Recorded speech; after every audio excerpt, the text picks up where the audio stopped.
Made it home. Boom. When I was in Thailand, my daughter was calling me, "Yo, pops, my car's fucking up. It's breaking down. This, that." When I'm out there, I don't know what's going on, how much it's gonna cost me. She missed freaking school, started college, right? So I get back um yesterday night, last night, right? And so I'm like, all right, cool, bam. Call her. What's going on? Try to get a better understanding. She's like, I think it's the battery. So I'm like, man, I hope it's just the battery, not the alternator. So this morning I get an early start on there. I go jet to her mom's house. Well, before I get to her mom's house, I go close to her mom's house. I stop by the auto zone close to her mom's house, get the battery and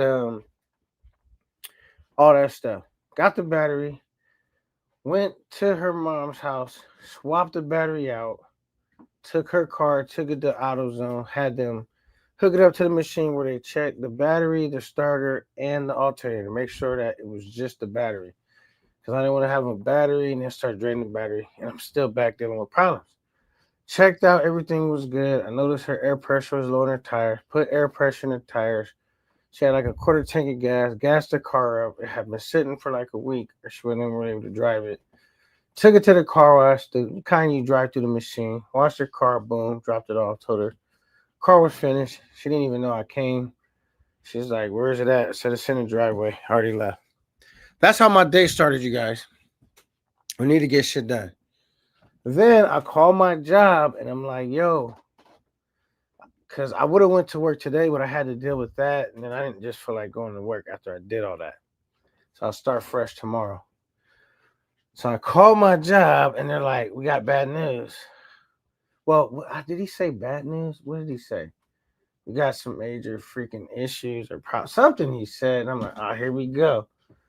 And so they're like, basically, my schedule is up in the air right now. It's kind of changing because the account I was working on, we don't do that account no more.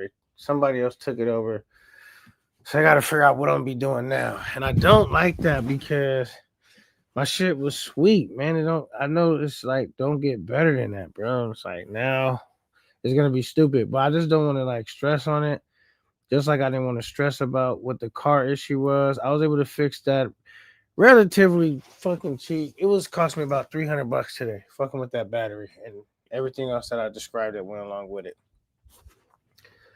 So that was kind of minor, but the job thing is kind of more could be more tricky, man, because I could possibly not make it home every day now, and also I don't know. I'm just gonna keep it positive like I did with the car and see where we go. I'm hoping whatever. All right, so let me shout out PP. I mean not PP. Passport Privilege in the building with a $2 super chat. Thank you so much. I really, really appreciate it. He says, 2 out of 2. Great trip again, bro. Strong arms. You handled that like a true vet. Not added all the other shit on there, but I appreciate it, man. I was feeling good about the trip. I mean, really in all ways. I felt good about the content I put out, and I felt good being on the actual trip itself. And now I have a lot of material to go through, to work out, to edit videos, and put out stuff that you guys did not get to see. I actually got a lot of dope stuff too, because like I was thinking when I was out there. A couple of times I went and I didn't think, because I know you guys be wanting this information. So when I was in the place where you could not film, right? You couldn't film like say when you go to get the soapy massages. A light bulb went on my head and was like, take a picture of the menu that they give you. Right? It's a menu they're gonna give you. All right. I'm not talking about just drinks are on it, right? But it's a menu that they're gonna give you that has more than drinks on there. And I was like, would it be a great idea if I was able to take a picture of these? Um, and I just did it. Boom, boom. I did it at multiple spots. So I can break down what spot I got this menu from. So you'll know exactly how that spot was. I could describe that spot to you, what it was about in a nutshell. And instead of guessing, how the menu was. I actually took a picture of the menu, so you'll see exactly what it is. And I think that was a genius idea, and I can't wait to share that with you guys. And I got like other stuff too, but that's just one thing off the back that I was like, I had went the first time, and I didn't even think to do that. Um, Luckily, I went back enough times where I was able to make it happen by the time I thought of it. So once again, thank you so much, Passport Privilege, for the $2 super chat. Means a lot, and I'm glad you guys enjoy the trip. Eddie Matrix, he says you bought back. What he says, you bought back the Thailand code to the States. Oh man, yeah, I'm still like, I don't really feel sick, but I still have that last little. I mean, like the shit that I'm going through, it's minor. It's still like fucking with my nose a little bit, but it's like the last little mucus trying to come out or whatever. But I feel great other than that. I'm trying to, just cough up that phlegm and shit. Or every now and then blow my nose. Like, shit's still coming out. But it's not to the point where I feel down and sick or beat down. I just feel regular, but I gotta blow my nose sometimes still. Like, and the medicine he gave me, I didn't even end up taking all of it. I took some for a few days, and once I started feeling better, like physically, like I don't feel down and beat down, I just basically stopped taking it. But yeah. So typically when you get sick, it's gonna last like a week. So and I got some airborne. I'm glad you just said that. Reminded me. I can put some airborne in my water. I got medicine from the States I could use too to finish it up. All right, we got T Will in the building. Salute T Will. OG T Will. He says, what up, though? K9, salute. Salute to you, brother. Salute to you. So you've been doing a lot of great things and amazing things on your platform. Keep up the good work, man. You know what I'm saying? Keep up the good work. He said, okay, he about to break it down. How does that about to break it down? Today, I don't know. I could. You know what I'm saying? I was really coming in, tapping and checking with y'all. Because I literally just got done. I read all that stuff I just told you guys, ripping and running, because my baby mama, she don't stay that close to me. But she don't stay extremely far, but she definitely stays, like, not even in the same city. Had to do all of that. It was freaking traffic hours. So I said, you know what? Since I'm not going to work today, I should just fire up the live, see what we get done, and at some point try to make it to the gym. So I start early enough, put in enough time on the live, I could hit the gym and do other stuff. But in the meantime, I just got to sort through my stuff. I ain't uploading queue none of that up. Now, probably title the live. I could do it today if y'all wanted me to, but I kind of really just about to tell you guys some of the stuff I had and talk about some of the stuff. All right, 12 people, hit the like button. Come on, man. Hit the like button. Absolutely, man. Y'all hit that like button. Fred C says, what's good, K9? What's good with you, man? Feeling good. Like I said, I got a bunch of dope content I gotta go through and sort throughout. I got stuff I can drop some shorts. I got stuff I could drop some videos. I got stuff that I could break down. I got stuff on my GoPro. I got a whole bunch of footage I gotta sort through. And yes, I'm looking forward to getting that done. And I plan on trying to get a lot of that stuff done this weekend. Cause I'll be off work. So I'll go to work tomorrow. And then I'll be off the weekend. So I have time to sort through all my stuff. And I'll kind of be sorting through it while I'm at work. Or just whatever. Like today too, I'll be sorting through it. Yeah. So yeah. I'm running my mouth in case anybody want to come up, ask me some questions, give me some suggestions, friendly reminders, you can. And or if you just want to give your opinion about how you thought the trip went. It is what it is. You can do that too. But yeah, I've been here. Since I got back, man, I had a lot of people reach out to me and saying really nothing but good stuff. So, and how much they enjoyed the trip and stuff like that. So I appreciate it. And I definitely was I definitely was out there hustling for you guys. I could definitely say that, but I was also enjoying myself at the same time. So I was trying to hustle. I was trying to remember stuff. Shout out to T Will. He was definitely reminding me of stuff. Um, and and now that I'm back, it feels like, man, I wish I would have went harder. But I felt like I went pretty hard though when it came to the content. I felt like I went pretty hard. But when you get back, you're always like, man, I could have did a little harder. Now passport privilege. This is the main thing that's kind of like messing up my day, or just when I got back home, like, damn, because I had a couple bills. I had a light bill, my daughter's car, I had to deal with that. That was all like, all right, cool, whatever. My new work schedule that they don't even know how it's gonna be, undetermined. That's kind of stressing me out, bro. Because I used to go do my thing. I worked a lot of like long hours, but I worked Monday through Thursday, right? And I was off. Well, I would get home Friday in the morning, but I basically on Friday, Saturday, Sunday, and the way I was working, I was making the maximum amount of money you could make in that time. I drove the maximum amount of hours, and I always, for the most part, made it home, slept in my own bed, and all that. That could change. I'm hoping it don't. It's kind of stressing me out. I do feel like the fact that that's happening, I would consider quitting my job. Not my like not have a job, but like I never considered changing where I work. But if like my schedule becomes not good, then that's when I would consider looking for different work. You know what I'm saying? Like maybe with a different company. I don't want to have to do that because I still do get to bring my truck home, but I would try to work that same situation out anywhere I worked because I could park my truck in the backyard. But I don't know, man. It's kind of stressing me out, bro. I'm not gonna lie. Um, so I have no plan. I don't have no clue what I'm gonna do if they're gonna be able to figure this out for me.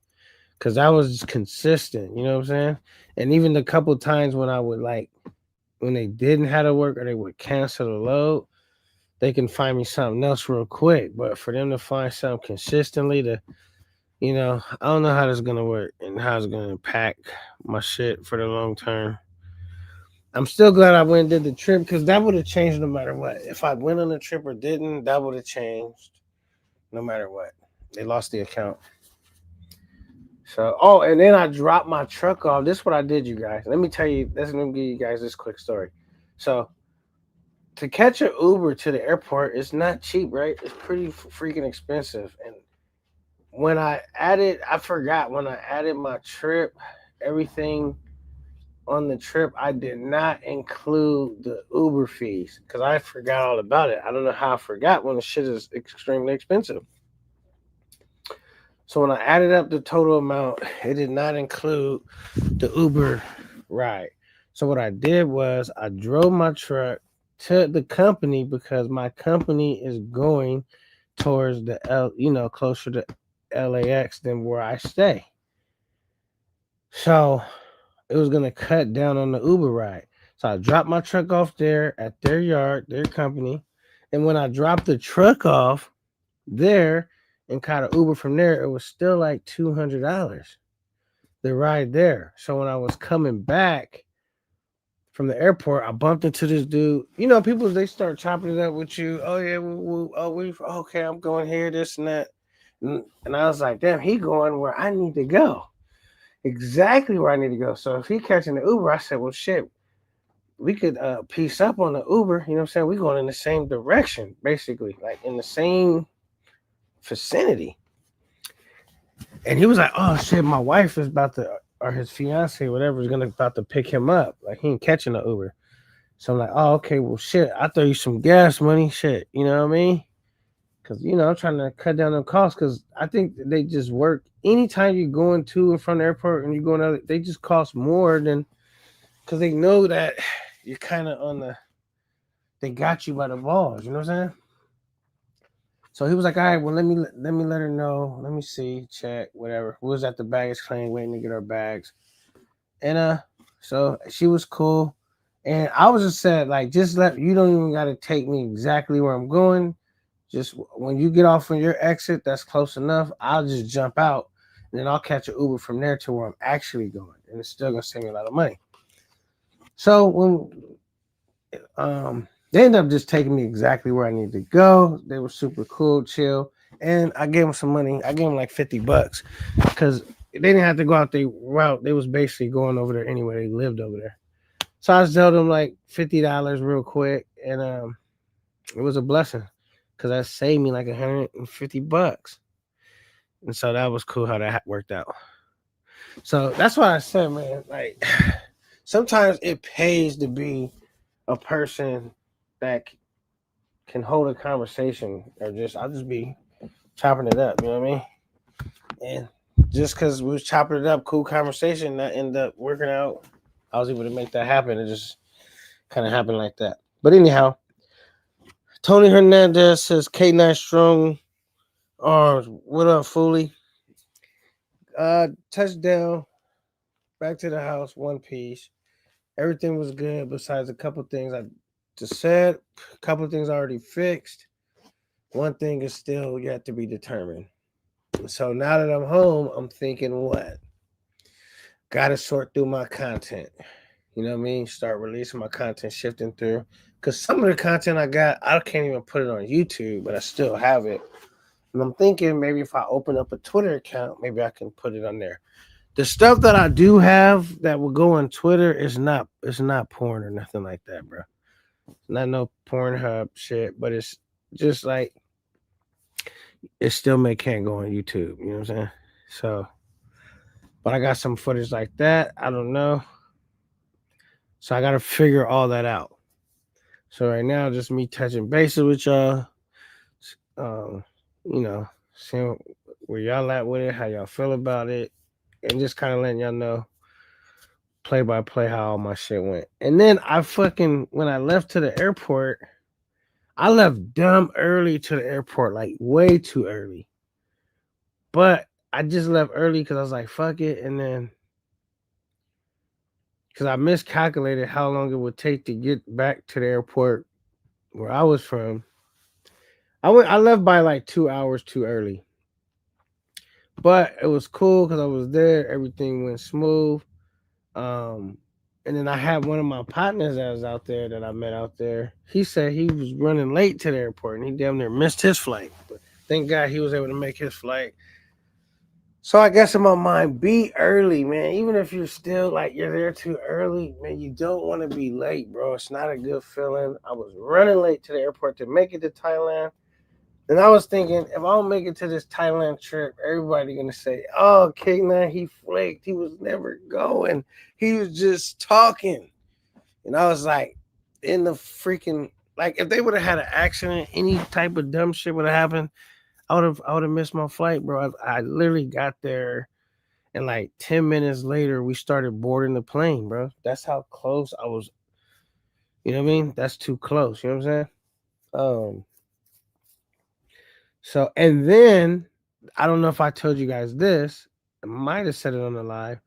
When they dropped me off at the airport, I told them the wrong freaking airlines, bro. And I don't know if you guys been to LAX. It's big, bro. It's a lot of different terminals and airlines and all that stuff, bro. So I had to literally, I'm like, oh my goodness.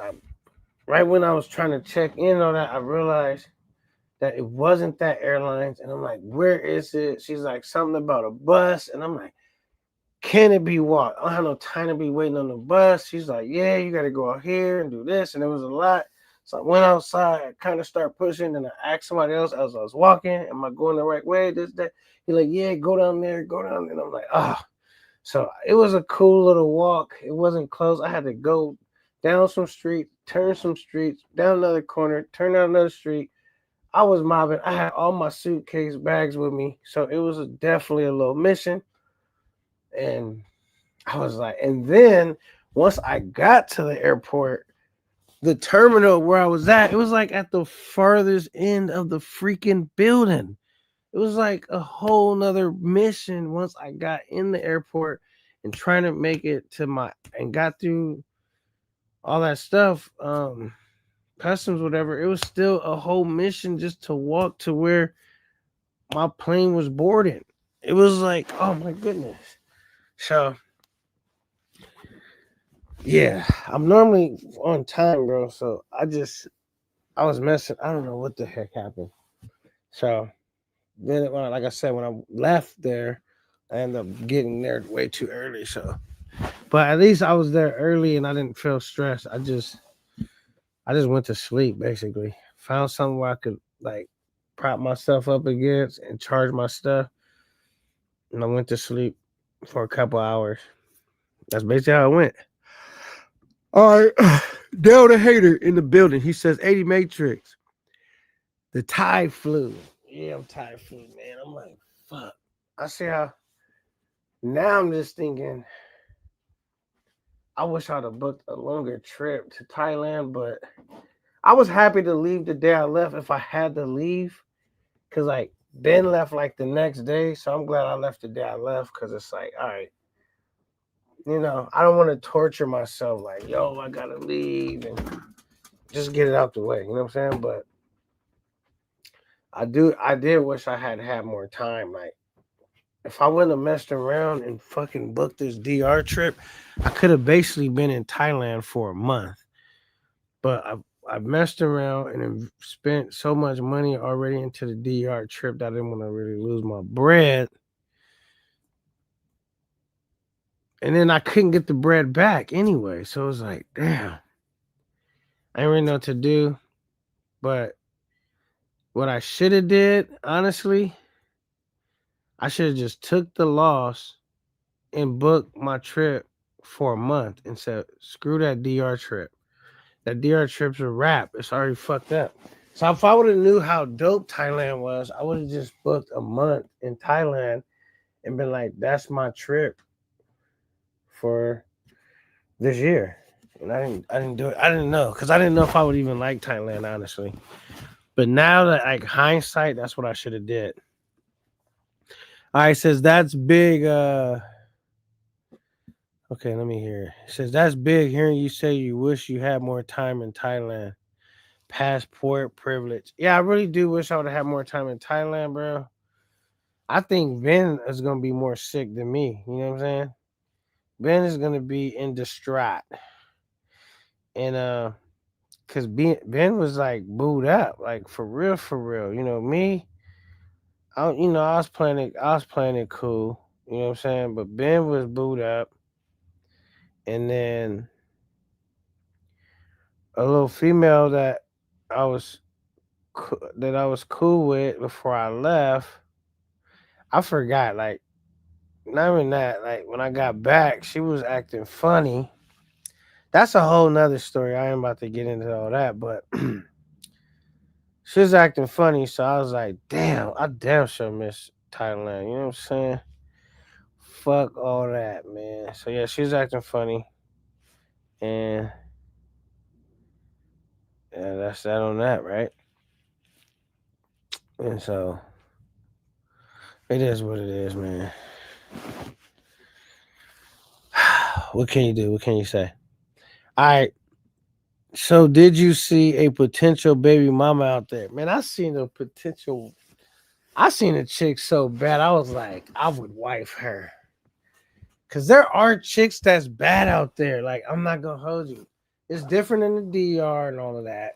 And even the States too, but there's chicks bad enough to where like they're bad and like it's no fucking problem. Lip service, attitude. They appreciate the shit you do. You know what I'm saying? And that alone, you like, I could wife a chick out here. Cause in the States, you already know, man, I don't give a fuck what you do, bro. These chicks always got a fucking attitude, bro. Complaining about something, acting funny. I don't give a fuck what's going on. They might be beautiful, but it's just like it's hard to be happy with a chick in the States, bro, because it's too hard to make them happy. Like as hard as you work at making them happy, they don't work the same hard in return to make you happy. It's like a one-sided thing. Like it's almost like having a toy without having the batteries in it. It's like yo, the toy is cool, but it would be nice if the fucking toy had the batteries in it and it actually worked the way it was designed to work. That's what dating American chicks is like, bro. It's like you putting out more than it feels like. It's like you start feeling like, is the lemon or lime or orange or whatever, is it worth the squeeze? You know what I'm saying? Is it worth the squeeze? Because you're gonna be putting out all this effort, right? And what you get back in return is like, damn. I'm not shitting on American women. I love American women, by the way. I got American daughters, but it's just a fact, bro. If even Dominican chicks, bro, they're not going to pour into you. Like if you poured into the Dominican chick, they're not gonna pour into you. I think the only chick so far that I've seen that would really pour into you is Thai women. You know what I'm saying? Like now they probably can't pour money back into the situation, right? But everything else, the very essence of a woman, they're gonna deliver. You know what I'm saying?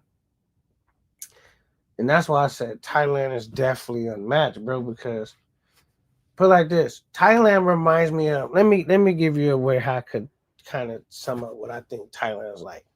Thailand is like when you're freaking was in high school and you met this chick and you was in love with her and she was in love with you. And you didn't have to have a nice car. You didn't have to have a fucking good job or money.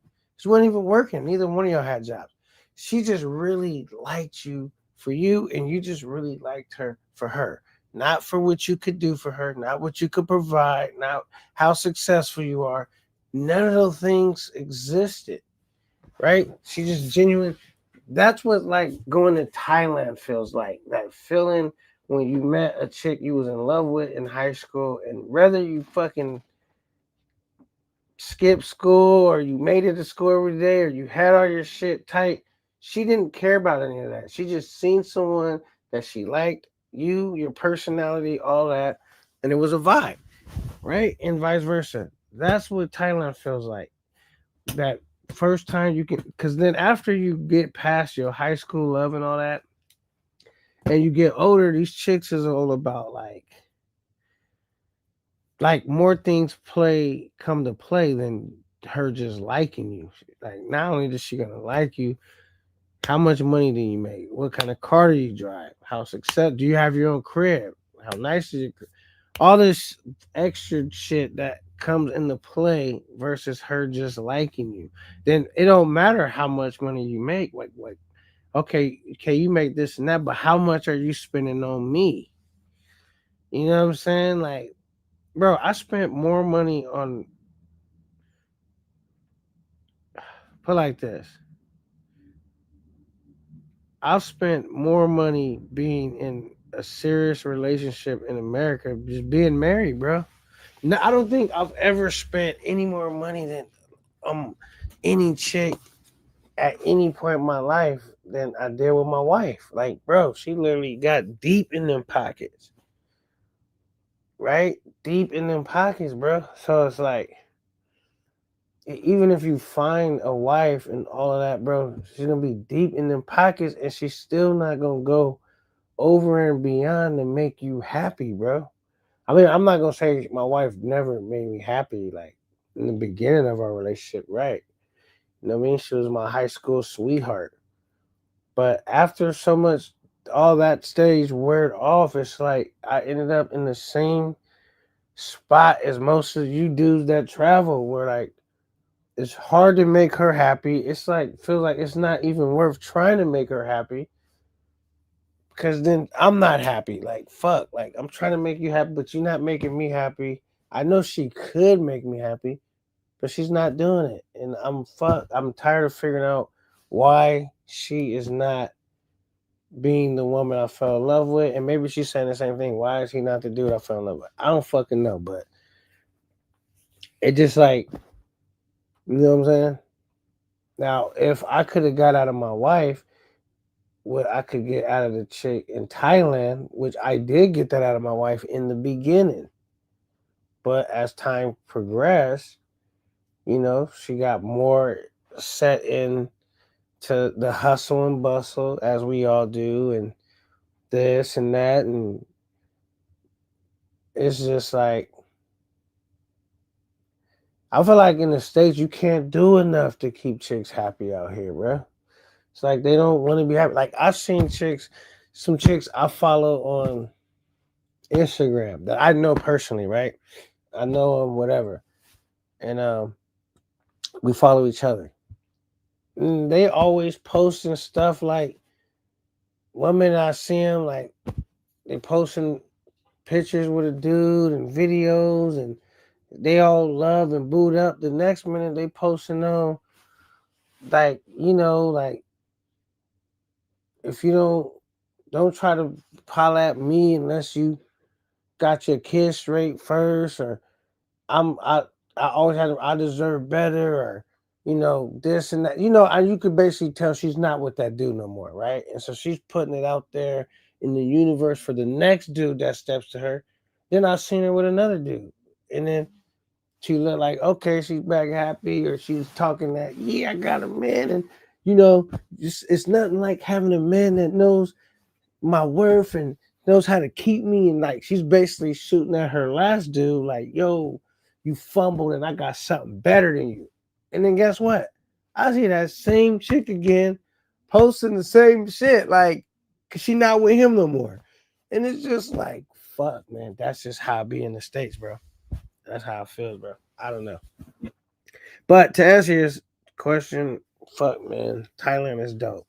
Cause in Thailand, that shit don't really exist. I mean, because obviously where I went to was Disneyland, but you could just tell how the people are. Like, even like when sometimes, like when they're trying to service you, like say you go to like a restaurant or you go somewhere you want to order some shit or you trying to do some shit, it's like you doing too much, too good customer service. You lingering around, you standing there. I'm like, all right, you could leave for a minute. Let me look at the menu. They're still kind of like just standing there. Like I'm the only customer they had all fucking year. And it's kind of uncomfortable. You know what I'm saying? It's like, yo, just chill. I'll call you. I'll wave you over when I need you. Come back like in 10 minutes. But they don't really like leave. They're just still there. Like, I'm here to take care of you. I'm here to make sure you got everything. And it's like, all right, you're doing too much though. At ease, soldier. Like, you could go away for a minute.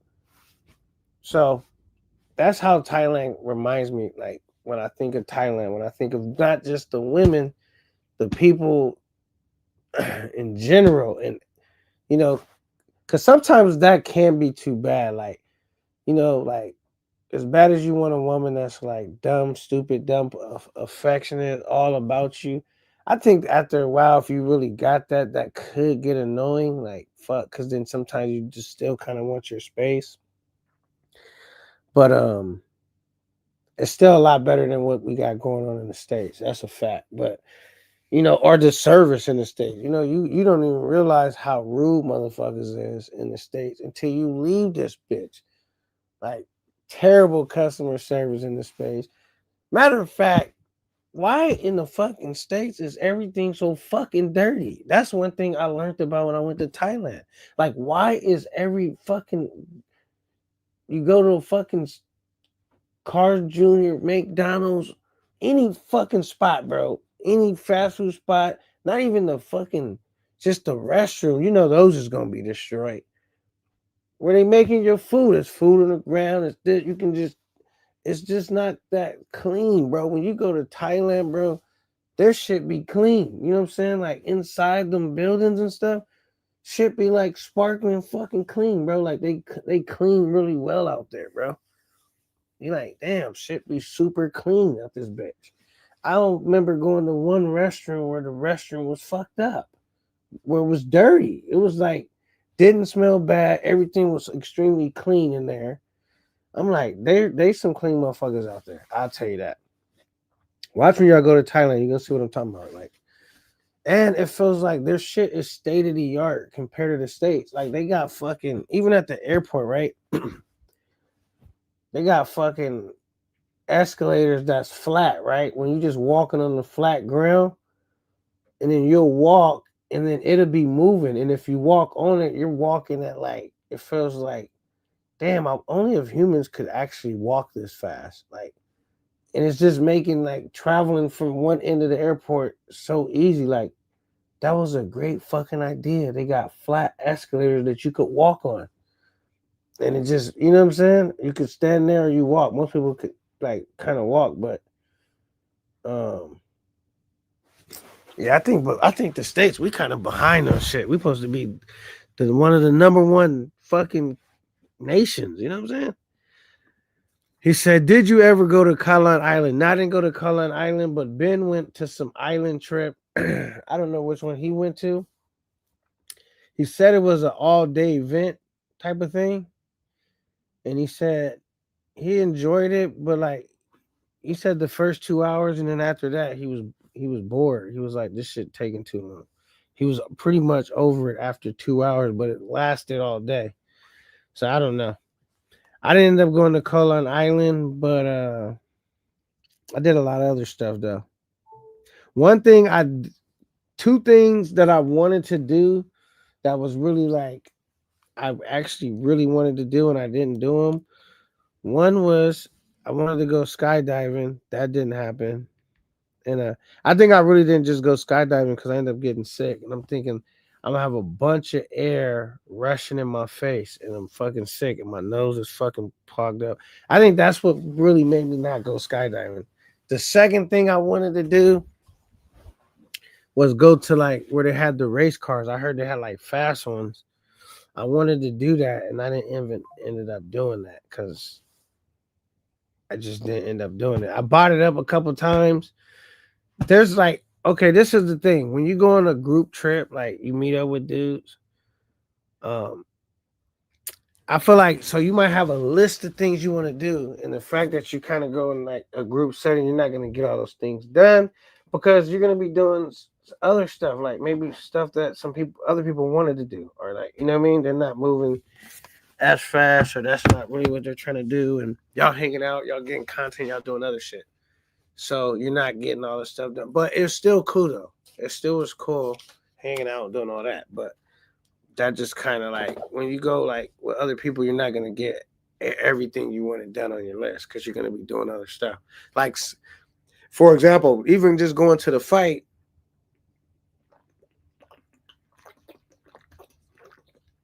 Me and a couple of brothers was supposed to go.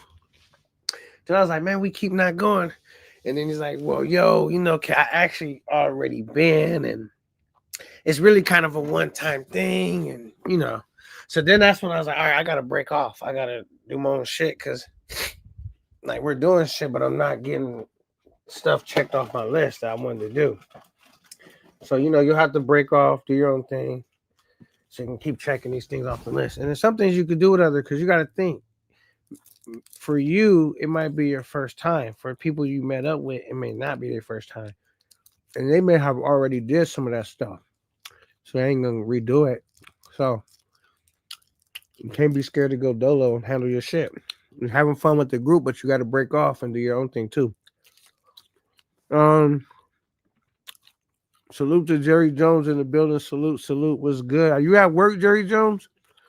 You out there working, getting that bread, or what? I mean, today is a work day, even though I'm not at work.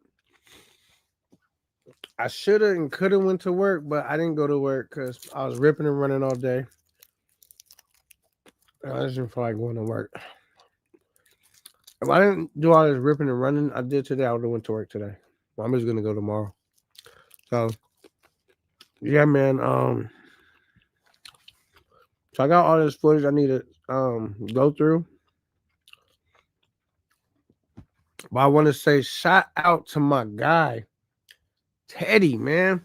Teddy is the reason that he sponsored the Tiger Park and made that happen. And as nervous as I was of the Tigers, it was definitely a dope experience.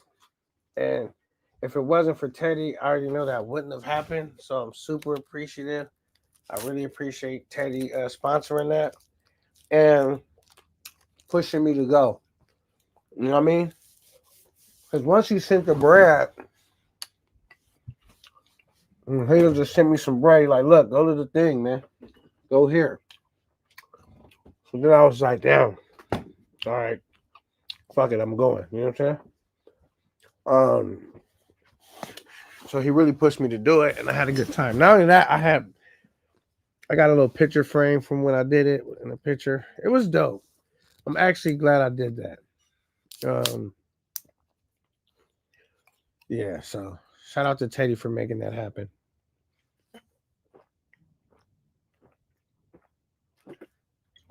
Let me see what y'all gotta say. Hold on. You can hear me like drinking these little drinks in the background. Hold on. It's not alcohol, it's like this Canadian dry drink. He said, hell yeah, on my way to Kansas City. Okay. Hopefully have some good luck, man, for passing through. You know what I mean? Best teams to ever play football play. Man. Hopefully we make it back to the Super Bowl. First, we just gotta work about trying to make it to the playoffs and then Super Bowl. But we typically always make it to the playoffs. You know what I'm saying?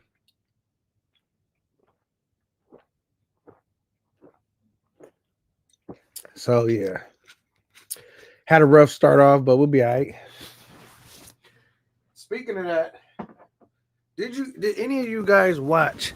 I know y'all like to talk about travel all the time, but did any of you guys watch the fight with Terrence Brett, Crawford, and Canelo? I was so glad because I used to bet a lot. My boys hit me like, yo, I know you lost some money, dog.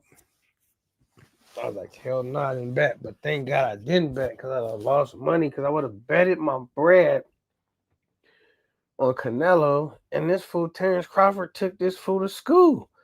And I knew that Terrence Crawford was a better, more skilled fighter. But I just thought the size was going to be too much because I seen what happened when the Chalo brother tried to jump up and fight him. Dude was just too big. You know what I'm saying? Like, and Terrence Crawford was going up 2 weight classes, so that was crazy. But he pulled it off, and not that he pulled it off, he pulled it off convincingly. And then I felt stupid forever doubting him. Like, damn, I ain't bet against him, but I was like, you know what I mean? So I'm like, how did I get that wrong? So now there's another fight coming up, just real quick. Gervonta Tank Davis, he's fighting Jake Paul. I think it's Jake Paul, one of the brothers, the YouTube brothers. I think it's Jake Paul. Now that dude is big, like way bigger than freaking the size difference between Canelo and Terrence Crawford. We do know Gervonta Tank Davis is one of the best fighters of this generation, but he's fighting a YouTuber, which is decent, and he's not been fighting as long as Gervonta, so it's a huge skill difference, but it's definitely a way different size. That's just crazy. I don't even know how they put that fight together. But that's going on in November. I think November 17th. I don't know if you guys are going to be watching it. I'm still going to watch it. It's going to be interesting to see. But yeah. All right. So back to this Thailand shit. How was the joints in Thailand? Did you change your mind about them? Them joints was fire, man. They was I honestly thought like I've been thinking now, like, how could I live in Thailand? The only how I could do it is if I can get a remote job. Like working from like now I'm doing my YouTube shit, and my YouTube shit does make money every month, but it don't make enough. I haven't got to that point left. But it do have me thinking because I heard fucking Check's story, Check in Effect, where he had a decent paying job and then he gave it up to become a full-time YouTuber, and it paid off. Now he makes more money doing YouTube than he did at his job, and it's even better because he lives outside of the states where his money can go further. So I know there's brothers that have done it. My kids is grown. that's what I'm in the zone trying to figure out now. Like, how can I work smarter, not even harder, but smarter, and you know, work on my razor game. You know what I'm saying? And figure out how can I live in one of these countries abroad? Because I know I'm giving up on the States. I'm not gonna lie.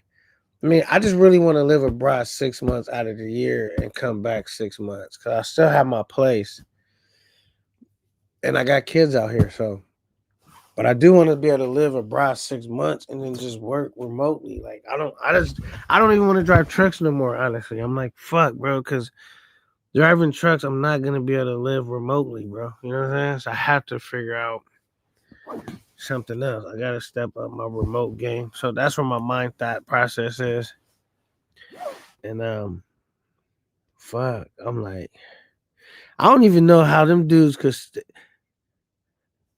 Oh my goodness, I don't even know how dudes could stay faithful in Thailand. There's so many women running around, especially if you live in like Pattaya. Like, could you even have a girlfriend out there for real? For real, for real. It's like it feels like it's 5 women to every 1 man or something. I don't know.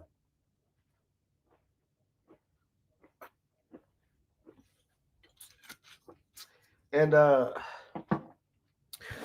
it's not like in the States. Like if you walk up to a female, it's not like she gonna be looking at you crazy. Like what you want, you can just walk right up, spark up a quick conversation, get that number, bingo bango, there went Django. You in the game. Bville E, what's good, Bville E? Yo, what's good? Salute to Bville E, man. One of my guys, man. Always supporting Cap 9. Always, you know, I be chopping it up with Bville E, man. He be giving me the motivation speech. You can do it, K. You got this. You know what I'm saying? He be having me all pumped up. I'll be ready to fucking, you know, do some dumb shit like run through a door. Like I could run through that motherfucker. Some shit I'm like, all right, Bville E. I know you gassing me up now, Jugger. Bville E be having me pumped though. Shout out to Bville E. Um, definitely just a brother I've always been cool with, and always just we've been solid from day one. So shout out to Bville, man. Cool brother, man. Jerry Jones says, nigga, I'm finna be truck driving in Thailand now. Nah, I don't even want to drive trucks no more, Jerry Jones. I'm over driving trucks. Fuck all that, because I want to have a remote job. I want to be able to go to the gym. I want to be able to, like, you know, another thing I noticed, I was like, fuck, why are Americans so out of fucking shape, bro? Because all the fucking bullshit food we eating out here. When I went to fucking Thailand, that shit don't have no preservatives in it. Like your body feels more cleaner the way it processes. You feel lighter in your feet. You feel better. You feel good. It feels like, damn, this is good food I'm eating, bro. And come back to the States, all this processed bullshit food. And only thing I didn't like about Thailand, honestly, is like if you want a nice soda pop and shit, they don't have good options. All that shit tastes nasty to me. You better get you like a smoothie or some shit like that or some water. But sodas is garbage. You know what I'm saying? I'm not gonna hold you on that one. Said please hit the like button for K9. Absolutely, man. Absolutely, man. I made so much of a sacrifice on this trip. There was times when I wasn't sacrificing for y'all. I felt guilty about it, and I had to remind myself, like, all right, you're having fun. Whip out that camera. Let's keep looking for let's keep reminding ourselves to go live or film some more content. You know what I'm saying? Because I would feel guilty because it's like I'm having fun, but I want y'all to have fun with me because I want to be able to really, because I would see people go to Thailand and I would never be like, they would say Thailand is him, and I would like, okay, and then I would watch their content and I wouldn't be convinced. I would be like, because maybe they didn't just capture it in a way where I'm like, all right, that's him. And so I was like, man, hopefully I could change that with this trip to where I can capture it and break it down in a way to where you could know like Thailand is him. Not like how I seen it where I heard people say it's him, then I'll see their content and I'll still be like, nah, the Sue is him. You know what I'm saying? But and I remembered this though. When I would see people's Sasua content, it wasn't as lit watching their content as when you go there in person. It's like, oh shit. Like even the like you they'll say the women are beautiful, and I'll be like, they didn't do a good job putting beautiful women on the screen, bro.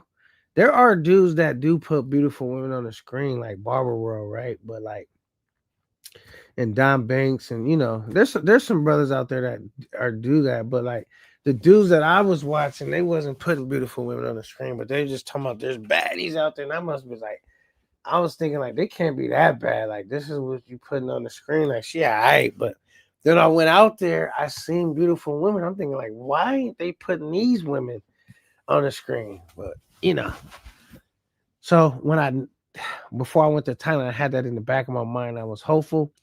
Like, yeah, the content I seen, maybe it was just like the suit. They wasn't able to capture it for what it really is, and it's really better. So when I went out there, that's exactly what happened. I went out there and Thailand was better. Just niggas wasn't able to, didn't figure out a way to capture how to put it to where you like, yo, that was him. That was him. All right, Rock and Block. Also, all right, Rock says, yo, what's good? Big Rock in the building. Salute to Rock, my guy, my fella, my Gizzy guy, Big Rock. Been holding it down. Me and Rock been rocking for a minute too, man. Um, early doors with Big Rock. You know what I'm saying? Rock, someone I talk to regularly outside of YouTube. Shout out to Rock. Jerry Jones says salute, Rock. Vaughn in the building. What's good, Vaughn? He says salute, K9. Did you love the trip or no? Let me know. Did I capture it? Did I show you that Thailand is worth taking that long ass flight? It is a long flight. I did break it down. Get your ass a fucking window seat and it's doable. That's my suggestion. Get a window seat if you fly out there so you can rest. Okay, he says it was. Is that a B? Oh, he just put B. So is that a B grade or what do you mean by B? What? I don't know what that meant. All right, Nomad in the building. He says salute K9, salute. What's good, Nomad? Man, I still got everybody's like, yo, are you going back to Thailand? Of course, I'm going back to Thailand. In what order am I going to Thailand? I don't know yet because I wouldn't have knew about Thailand if I would have stayed stuck on DR, which I was about to be stuck on DR because I see I went back and tried to go. I was going to do a back-to-back trip, like, you know what I'm saying? And thank God I didn't do that and go to this DR and, you know what I'm saying, get stuck there. So now I'm like, I don't want to just get stuck at Thailand either because I might be missing out. So, I think there's nowhere better now. So I still got to knock off Colombia and Brazil. Those two spots for sure. I got to go get those knocked off the list. But Thailand is definitely a place I will go to again, for sure. And it's like not that expensive. One thing I like about Thailand, not only is it super dumb lit, fuck man, it's fucking cheap, bro. Like it's actually a fucking cheap trip. Like like traveling in itself is not cheap. But like, as far as traveling is concerned and all that, it's pretty super affordable, bro. And we're talking about it's affordable in a tourist like area, you know what I'm saying? So imagine if you left out of the tourist area. No, because DR is not really that cheap, you know what I'm saying? Like that. But Thailand is definitely really cheap, you know what I'm saying? All right. Double J. Okay. He says, salute to the chat. Okay. The drinks taste bad because it ain't got all the man, let me make this bigger. Okay, the drinks taste bad because it ain't got all that be in other drinks like ours in the States. Yeah, I don't have all that like probably carbonation and sugar or what however they make the shit, corn sugar, I don't know, but the shit just tastes funny. I was like, what? Thinking a Sprite is a Sprite everywhere. Fuck no. That shit was garbage. I'm like, damn, they fucked the sodas up. But I've seen some thick chicks in Thailand too. But for the most part, Thai women are slimmer, especially like in fucking like Tokyo. That's pretty slim too. Like I ain't seen no fat people, but I was only at the airport, so I only got to see the people that like worked in the airport. But they be they don't be no out of shape motherfuckers at all. But I seen some cold bad like airline stories where I was like, she's cold. Like I would wife her. You know what I'm saying? She's something. That's a jewel right there. You know what I'm saying? So when the airline stories was bad. You know what I'm saying? He says salute to Rock. And then he says, of course you did your thing with that trip out of the normal stuff we see.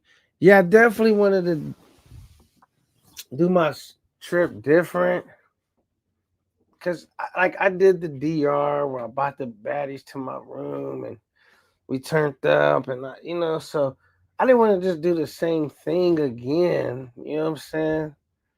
Especially when there was other things to be done. It was more shit to do. And then I was chopping it up with this little female that's acting stank now on some other shit. So I was still trying to be courteous about that. Now I was like, you know what? It is what it is, right? So now I'm just like, I'm back on my bullshit. You feel me? All right. So K9, are you ready to make the move? And if so, how long before you move?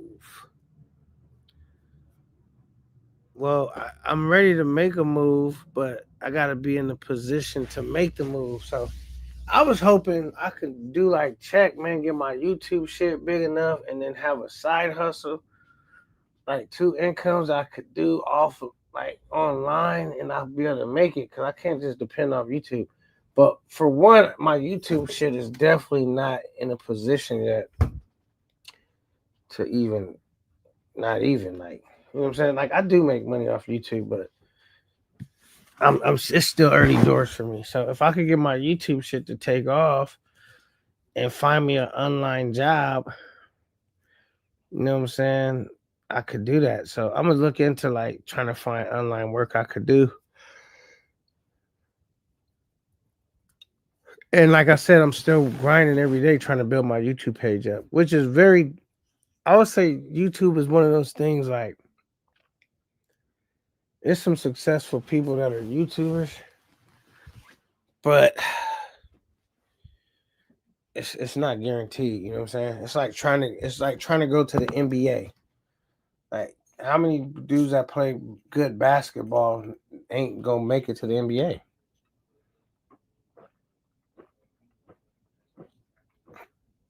Even if they're good. So that's what YouTube kind of reminds me of, like trying to get like or trying to make it on an NFL team. You know what I mean? Even if you're good, it's so much to that you still may not make it. You know what I'm saying? So you gotta have backup plans. But right now, I'm pretty excited about my YouTube shit. The growth that is going, um, but I gotta get more innovating. I gotta figure out how to get my shit to the next level and keep running. But I'm definitely not at my job on some funny shit. I'm not saying they acting funny with me, but like the account being lost and all of that, it just make me feel like if I could put myself in a position, I would be more inclined to take more risks now because my job shit is already like I mean, I still have a job, but it's already not. It's already probably about to be stupid now. It's not set up where I'm gonna be comfortable no more. So once I'm uncomfortable, I'm like, now I'm motivated to like do other shit instead of just being like content. You know what I'm saying? Now I'm like not gonna be content like that no more. Cause if they got me going back to sleeping in the truck and me not making it home every day or me getting paid for all my time, that's not gonna last long. Cause I'm a dude. I don't know if you guys noticed. I get over shit real quick. You know what I mean? Like if shit not going right, I get over it. Like and I moves on. You know what I'm saying? Cause I feel like I'm gonna give my best performance. So I want the best in return. I just want to be in a good situation, bro. Not like, man, this is okay. No, I'm older to the point I need my shit to be good. Where I'm like, damn, it can't get no better than this. That's how I want to feel. I don't want to be in a situation where I know it could be better. You know what I'm saying? Fuck all that. So we working. My bad. Let me. Um, let's call you Black 213. We working on it, man. We working on it, and I'm gonna tell you guys how I got this trucking job real quick. It leads me to this. I remember I was going through a bunch of shit real quick, right? I was going through a fucking divorce. I was stressed the fuck out, and since I was going through a divorce, I was paying child support. I had all this shit going on. My finances was fucked up. I'm supporting two households. The household I'm no longer in, and now I gotta have my own place and all this shit, whatever, right? And fucking, I was just stressed the fuck out every day, bro. And and then my car got repossessed, right? My car got repossessed, and so now it's barely hanging on. Like, fuck, man. I was thinking, I was having bad thoughts running through my brain of like, how can I get money? Like, I'm working, but it's not enough anymore, and it's all because I'm going through this divorce, and and all this shit for the main reason why, and mixed with a couple other reasons too. Like, fuck, I had this lawsuit going against me for some fucking hospital bill when I used to ride dirt bikes. I broke my fucking wrist. But anyway, and they had got a judgment against me. It was stupid. But the whole point of what I'm trying to say is I was going through all that and I was like, I was overwhelmed. I didn't know what to do, man. Like everything was all good just a week ago. And now all my shit is fucked up. Like this job I'm working at used to be enough. Now it's not enough. So I was while I was at that job, I was like going through trying to get my CDLs. I had went and took the written exam. I had passed, but I still hadn't did the second part. And then anyway, my wife's father ended up passing away. It was just a whole bunch of shit going on. I'm trying to be there for her, but we not getting along and just all this stupid shit. So one day, once I had lost my car, now I'm paying people at my job that live like by me, like trying to gas money so I could like go, we can ride sharing and I could get to work. So I paid this female some bread so I could ride with her, but she had a boyfriend that worked at our job too. And he started like interfering with it. Like, you know what I mean? Like he wasn't comfortable with it or whatever. But she had took my money already and I wasn't getting the ride. So I'm like, and I was having to figure out other stuff. And so I was mad that like, and so I was just like, all right, cool, whatever. Just give me my money back. I'll have to figure out something else and whatever. And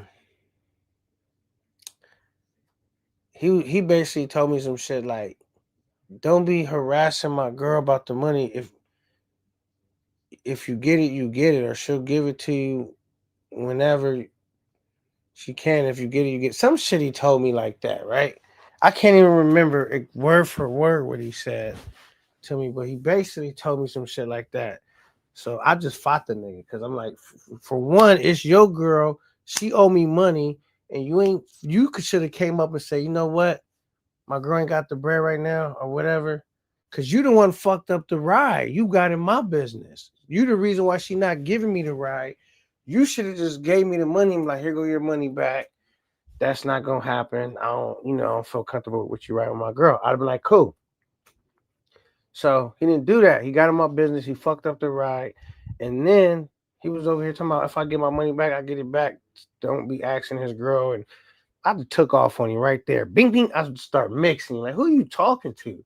And I was already over it. Like, I was already felt like I'm holding on by a thread. I'm stressed the fuck out. I'm barely making. I'm treading water. And in that instant, I just gave up. I was fighting right there. We was in the cut by ourselves, so we were squabbing.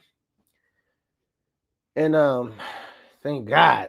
So when they came, he was saying that I jumped on him, whatever, and I was saying, whatever I need to say. And so thank God I didn't fucking go to jail, right?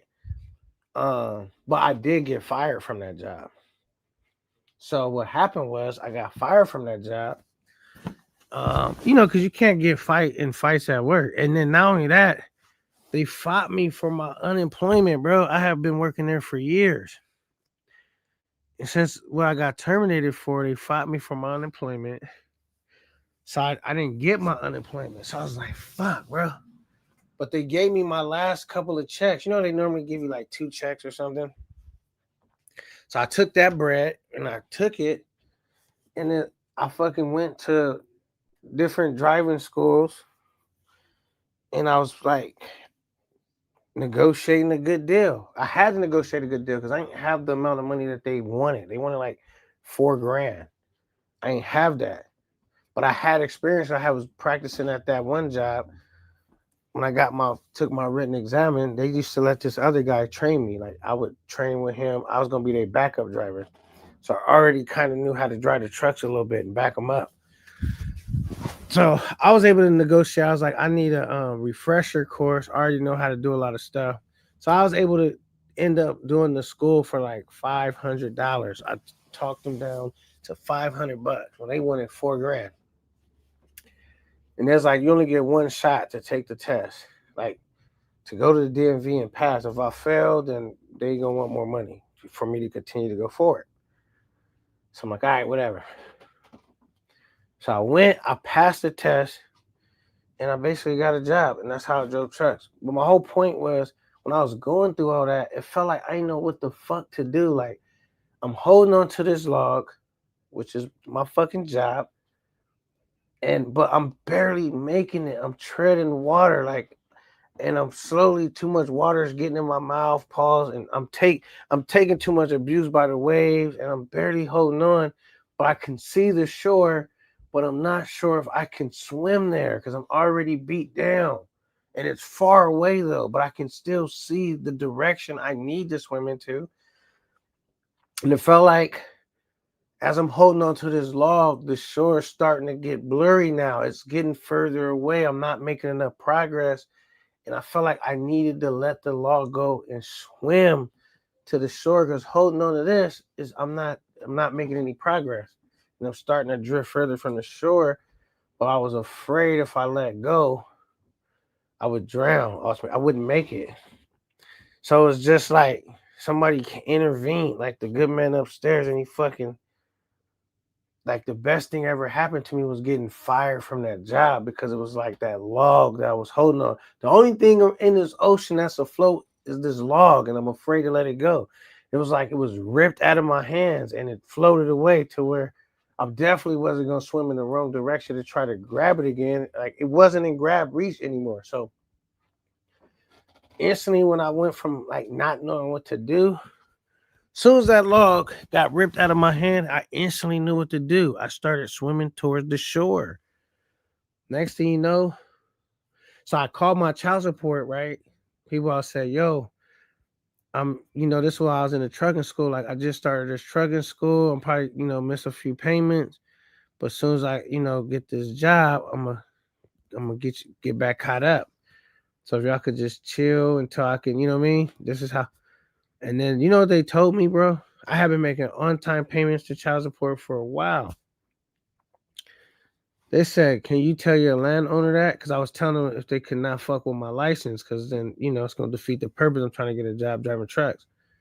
They was like, "Do you tell your landlord that or whatever?" You know what I'm saying? It don't matter if you miss payments. It's automatically gonna trigger the process of them, going after my license. And I was so stressed out, like they weren't even trying to work with your boy. But I guess what that did was I was hyper focused when I was in school and all that. I was like, I don't have time to be fucking up or failing, or I don't have time because my child support is gonna fall behind and they're gonna fucking suspend my license and I can't get a job and all that. So I was just so in the zone. Like I said, my fucking wife, her father passed away. I couldn't really be there for her because even though I wanted to, we wasn't working together as a unit. And I was taking on too much water and I was gonna fucking drown. And I felt bad about that. I always felt guilty about that. So I just focused and I just swam. I just kept swimming. That's the only thing I was focused on, is getting my feet on solid ground again. And I told my kids, I said, look, man, don't ask for nothing right now. I'm doing this. I'm gonna be in a better situation. Just give me a chance.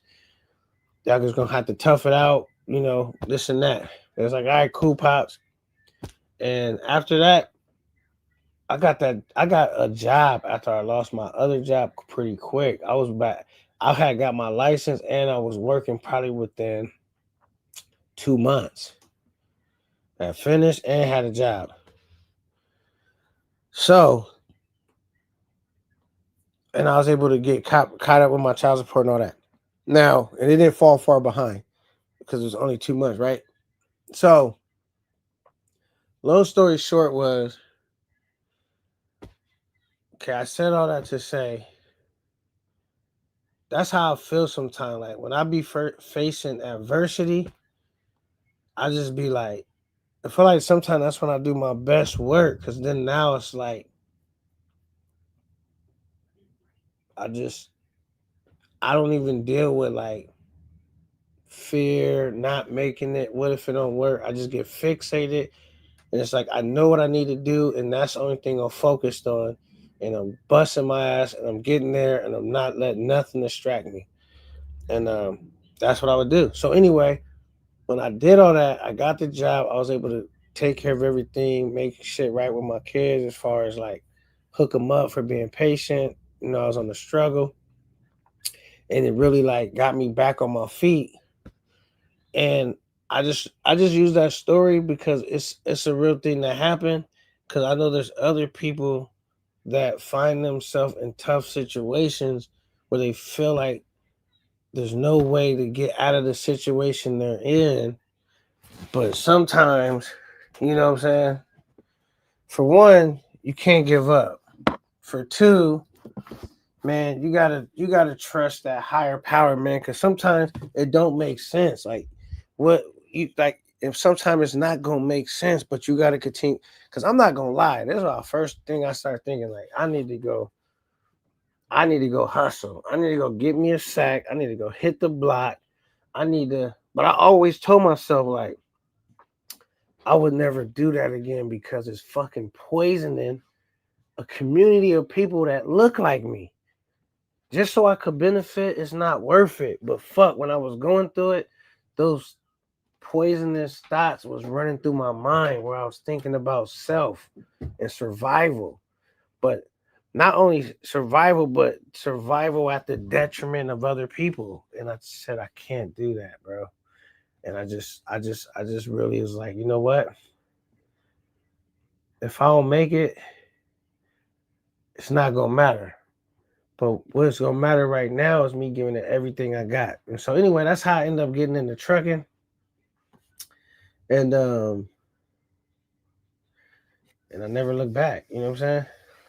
But I don't know if that story resonate with anybody, but so now when people say, yo, K9, it looked like I got my shit together, and they think like I can't relate to if they're in a tough spot. Fuck yeah, man. I was in a super dumb spot, right? A super tough spot. And but the thing is, you can't make excuses, bro. You cannot make excuses. You know what I'm saying? And you can't look for the easy way out, because that easy way out is the shortcut to the back of the fucking line. All right, let me start reading some of y'all questions. Said meant to say BS. Autocorrect it. All right, got you. He says like they don't pull. He says like they don't pull all that BS in their drinks, and then it says how they do ours in the States. Right, but I like that BS in the drink in the States. But that's why, if you notice, we be out of shape. Most people in the U.S. struggle with their weight because all the shit that they put in the food. You know what I'm saying? John Allen says salute to K9. You know what I'm saying? Ass that suck. Oh my goodness. OG Will is my brother, man. You know what I'm saying? That's my brother right there. You know what I'm saying? He said, all right. Um says content was on point. I'm in the same boat as getting a online job. Tell me, he said job. Sell my truck and make that move because Thailand seems like the perfect move, but keep up the good work. Yeah, Black, like, you know what I'm saying? You just gotta, like I said, man, when you wanna, especially if you wanna go on and be a full-time entrepreneur, you know what I'm saying? I think the first key to being a full-time entrepreneur is try to make sure that your overhead is low, that you don't start taking on, more bills and expenses. You know what I'm saying?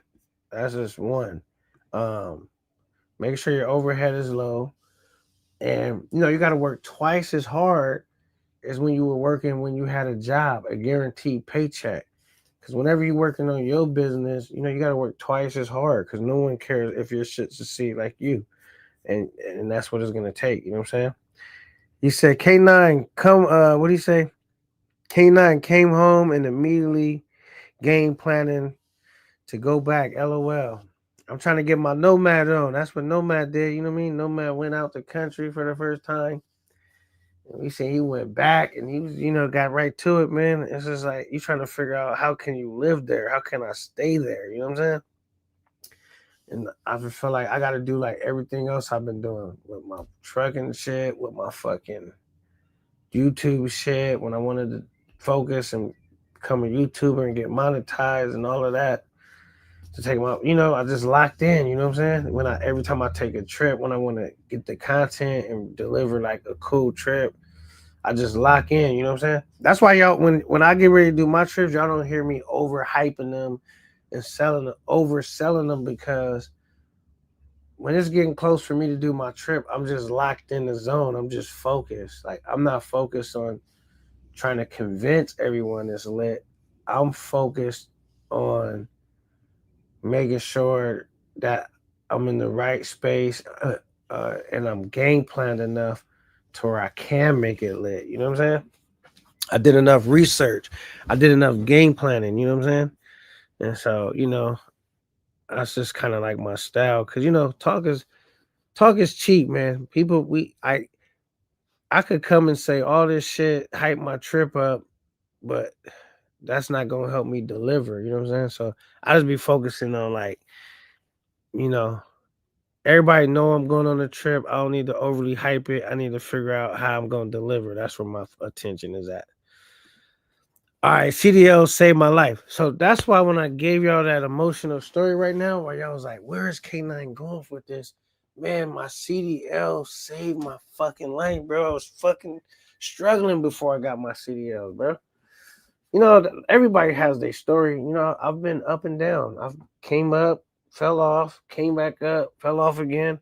But I had fell off right before I got into trucking. And it saved my life. It didn't save my marriage, but it saved my life. It saved me being able to be a good father. And, like, as far as when I say good father, like, money don't make you a good father, but when I say, like, just being able to provide and be there for my children in that way, it helped that out. So I'm very thankful for it. But I want to never get to the point where I'm stuck here. Now I've been traveling and opened my mind. I went from, like, I'm doing okay for the States, but I'm not doing okay for where I want to be now. Like, I got it made me feel like I got other plans, other things I could try to do. You know what I'm saying? Other things I want to do now, and they don't require me being in the fucking truck all day. You know what I'm saying? I mean, I'm never dissing trucking or truckers. I don't want to die in the truck though. Fuck all that. It's a very unhealthy job. It is a good job, especially if you didn't fell off. It's a quick way to come up. But I don't want to get stuck in a truck. You know what I'm saying? And I've been driving trucks for a while now, and I feel like I'm getting to the point where I'm outgrowing it. I want to do other shit now. You know what I'm saying? I want to travel the world. I want to get content. I want to work remotely. You know what I'm saying? And I want to get my check and effect on. Salute the check and effect, man, for believing in itself and making it happen. Salute to Savannah P, the trucker, man. What's good? He said, yo, what's good, Savannah P? What's good with you, my guy? Y'all hit the like button on your way in. We trying to hit 100 likes every live. Speak it, believe it, receive it. That's where I'm at with it, man. Speak it, believe it, receive it. We could do it. All right. It says chat, Camp 9, salute. Salute to the chat. Salute to Camp 9. Salute to Charlie B, another hard-working YouTuber. You know what I'm saying? That does not get the credit he deserves sometimes. Be out here busting his ass. If there's any mods, drop his link to his channel in the chat, man. Charlie B is another dude that be putting it down. And doing his thing. Shout out to Charlie B, man. I fuck with you. Cool brother, man. Cool brother. Jerry Jones says, how long was you knocked out for? You talking about in the plane? I was knocked out damn near the whole fucking shit. Like, I would wake up to eat and I would go back to sleep because being in the plane is like being in a car. When I say that, I mean like, you know how like when you're not driving the car and you're in the car, like the motion or the feeling from being in the car makes you tired. That's what being in a plane feels like to me. It makes me feel tired just being in it, flying. Like, so I would just be sleep all basically damn near the whole flight on and off. I wake up, eat. I would fall asleep just listening to the movies. Now what was dope was on my way back. On my way back, it was just how it has those 3 rows seats and you can lift the arm up. Nobody was in the row I was sitting in. At first, I was sitting in the back row, and a lady came. She sat. I was in the window seat. She sat in the out seat. Another female came, and only the middle seat was open. And she was looking confused. She was just standing there for a minute, and then finally, some dude came, which is probably her dude. He's like, "What ticket you got, or what seat?" And then the stewardess lady kind of came over there, and it was like, "Oh, you supposed to be in." It was one row up. I was supposed to be in. I was in the wrong aisle. And so I moved, and then they sat in there. And then when I went to that aisle, nobody was sitting there. And then we were down boarding the plane and all that. And I was just there by myself. So what was I able to do? I actually took some video footage and some pictures of me laid all the way down like a bed. I laid down. I was laying all the way down. My pillows. It had 3 different pillows for each seat. Man, I had them shits. I propped it up, man. I should upload that. Let me see if I can upload that real quick so I can show y'all how I was sitting, man. I ain't gonna lie. I was in the game. I'm gonna show y'all if y'all think I'm bullshitting. Ain't no cap in my motherfucking rap.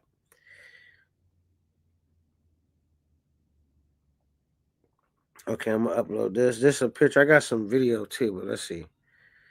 There we go.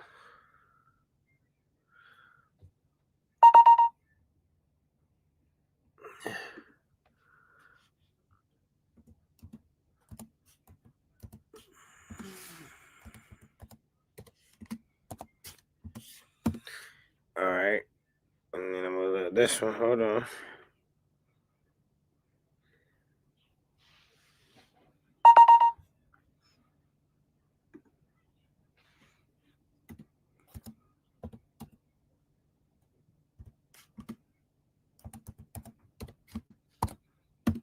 All right. Let's see if I can't bring these jokers up. I can see how I was chilling. Okay, here goes. I'll just bring it up.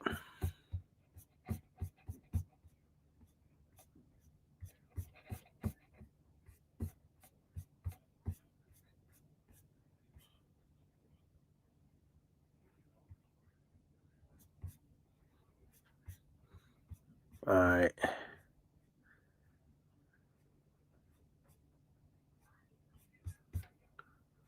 Where is it at?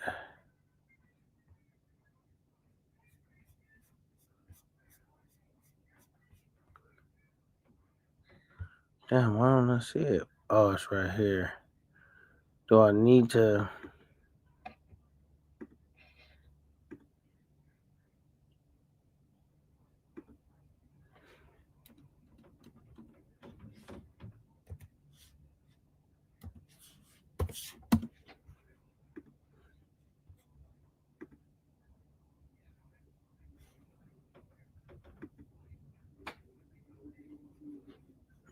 Why isn't that showing? Hold on. That shit like buffering. Hold on.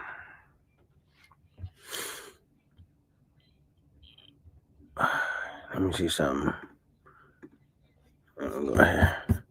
I should have named it like a closer alphabet, because now I'm like scrolling through. Hold on. If I could just find this other one too.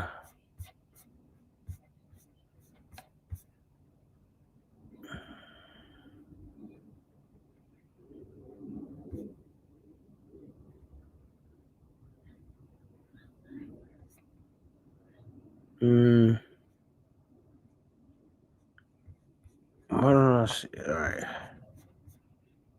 Oh, right here. No, is that it?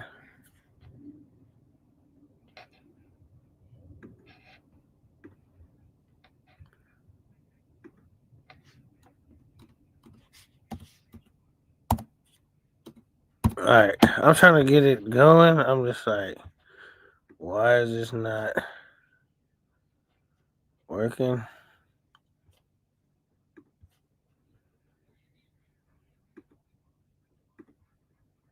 Damn, I don't even know why I can't get it working. But just know, was this a video? Oh, there was both videos. That's why, huh? I gotta rename it.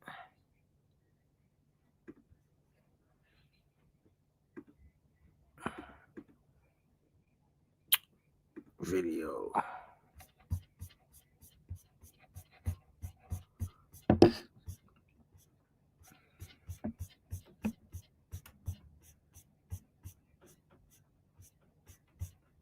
I should have named this shit something else. Cause it's like, let me change this to. Alright, you see how I got my feet bounced up? That took forever. It took long enough. Right there. Got my feet up all the way across. And eventually I got some more video where I was laying all the way down. You know what I'm saying? So I was sitting there by myself basically, and it was dope. You know what I'm saying? That's what happened. Alright. I was surprised I looked for that long. He says, yo, okay. Says, how long was you? Okay, we did that one. Says K9 and Yogi Yoga should do a show together. Yogi Yogi used to come up. He had a yeah. This is the thing about Yogi Yoga is I think Yogi Yoga is a great talker, but he'll never know how to like Yogi Yoga gotta do a show by himself because he ain't gonna never like pass the mic. You know what I'm saying? He wanted like he long winded. That's how you go. That's how you gotta describe him. Yoga Yoga's like really long winded. All right, so what happened when you woke up after the flight? What do you mean? When I woke up? After I woke up after the flight was over, shit, I got off. I unboarded the plane and went through that process. Salute K9. What up, travel lover? What's good? What's good? Said, where are you now? I'm at the crib. Shit, I done made it home. I could have went to work today, but you gotta watch the beginning of the live. I talked about what I did today. Why I didn't go to work today, but I'm gonna go to work tomorrow. Yeah. What up, Smoke? Sunday night smoke podcast in the building. What's good with you, brother? Salute. Smoke and the good fellas. Jerry Jones says, salute to Smoke and the good fellas. Smoke says, salute to K9 in the chat room. Yeah, man. Salute to Smoke, man. I seen y'all over there working. He said, JJ, what's up? So they called JJ's Jerry Jones. I just figured it out. Why, when somebody said JJ earlier, I couldn't think of what they meant by that? Jerry Jones. Not as man says, RIP Wayfair. LOL. Yeah, man. RIP Wayfair, man. RIP Wayfair. But it's all good. You know what I'm saying? It's all good. He says, now when guys from your old job, wait. Now when guys from your old job slap you, LOL. Oh, you talking about that? Shit. When that happened, bro, I'm lucky I ain't go to fucking jail, bro. Nah, that dude, he didn't have a chance, bro. I was hot too. You know what I'm saying? He was, he should just run me my money. You know what I'm saying? But I'm glad he didn't run my money. I'm glad we got in a fight. I don't like getting in fights on the job site or nothing, cause that can definitely go bad. Like, it just happened to work for me, but I wouldn't want that to happen again, cause I could definitely turn out for the worst. You know what I mean? Said Wayfair messing up the bread, man. They messing up the bread for sure, man. Fucking up the bread for sure, man. Fuck them. You know what I'm saying? He said, yeah, I have 3 dump trucks now, but the game in California is watered down and I'm ready to retire now. About to make one more good run at it and selling them and headed to Thailand. Yeah, man, you'll do well because, bro, if you got any fucking money management skills, like, you'll be all right, bro. Because you gotta think, like, I could have not spent that much bread, but I'm out there as a weekend warrior. You know what I'm saying? If I was living out there, I would move different. You know what I'm saying? So,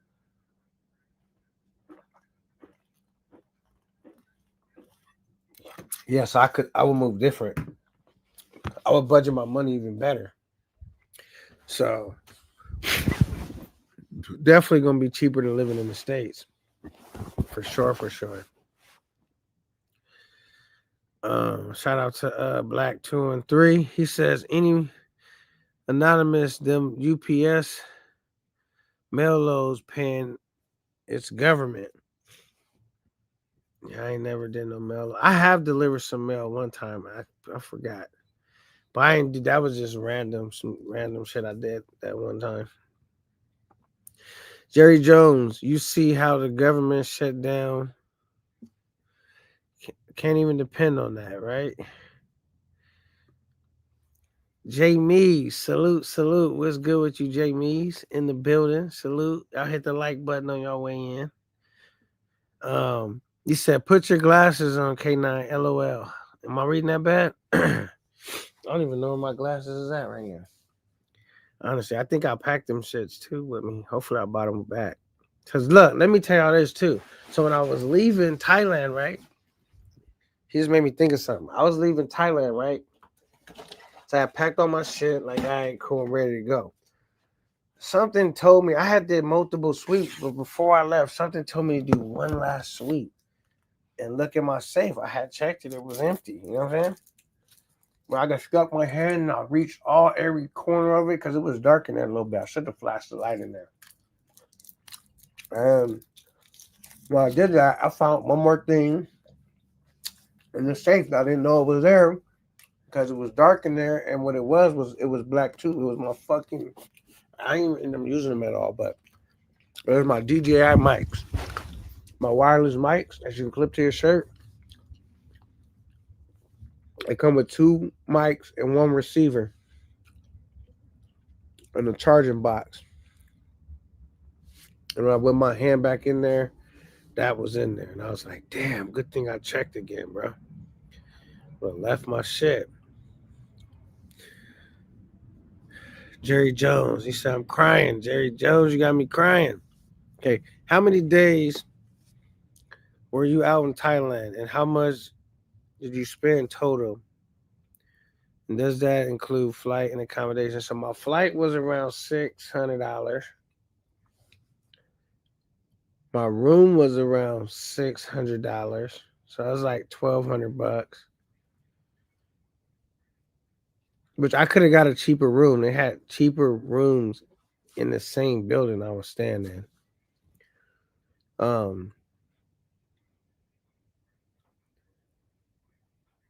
And then I went and I spent $2,200 spending money when I was out there. So that was like 3,400, but it really was less because or 30, that's like 3,400, but it was less because then when I left, I returned some pesos back in and got like $125 back.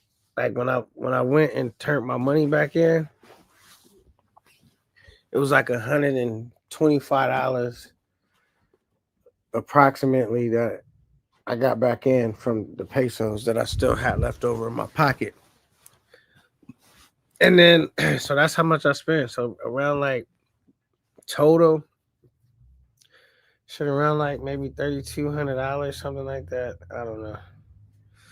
But it probably was a little bit more too, just because the Uber ride too. I didn't count that. The Uber ride was like 200,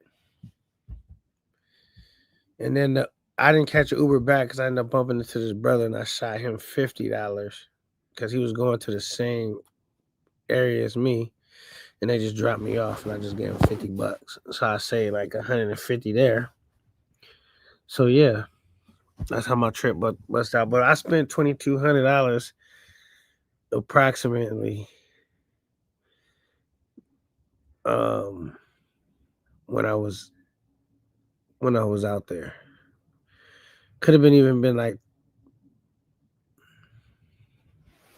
about 20. I'll just say 22, but it could have really been like 21 because I remember I told you I got like $125 back, something like that. Or could have been 2075, something like that. But I'll just say 2,200 just because I might be forgetting some shit that I don't even realize. So, but I know I had took out like 20. I know I had took out $2,200 and I came back with $125 in my pocket. But I spent 50 of that on a ride, with the dude, which could have been a 200 ride, but it was a $50 ride because how that worked out from the airport. But yeah, that's how my bread shook down. So what is 200? All right, let me do the math on that. What that broke down to. I'm gonna just use the number 2,200. All right, so we're gonna use 2,200. I could use like 21, but I'm gonna just use 22. What did 22 come to do? I'm bust out my calculator real quick. 2,200 divided by 14. So that's like $157 a day that I spent. That was like $157 budget a day.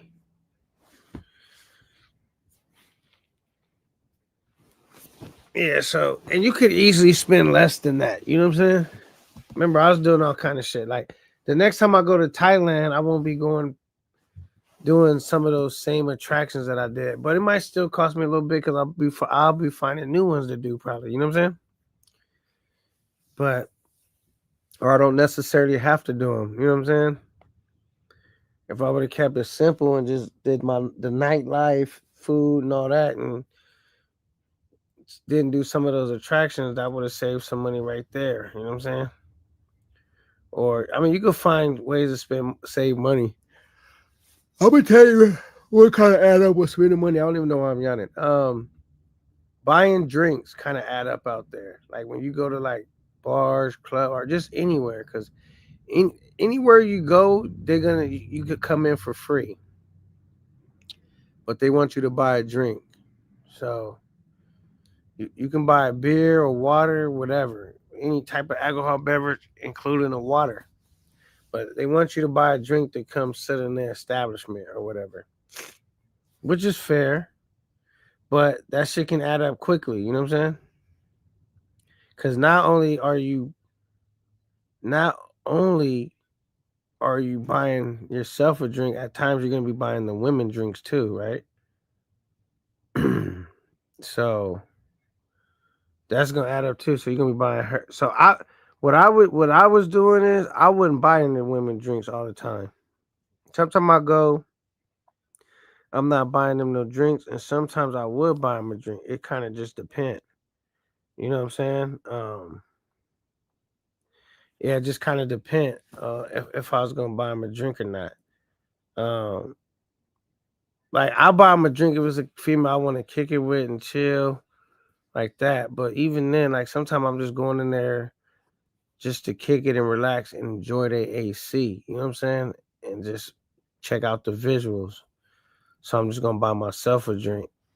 And a lot of times, my first week, I was only buying water because I wasn't even drinking.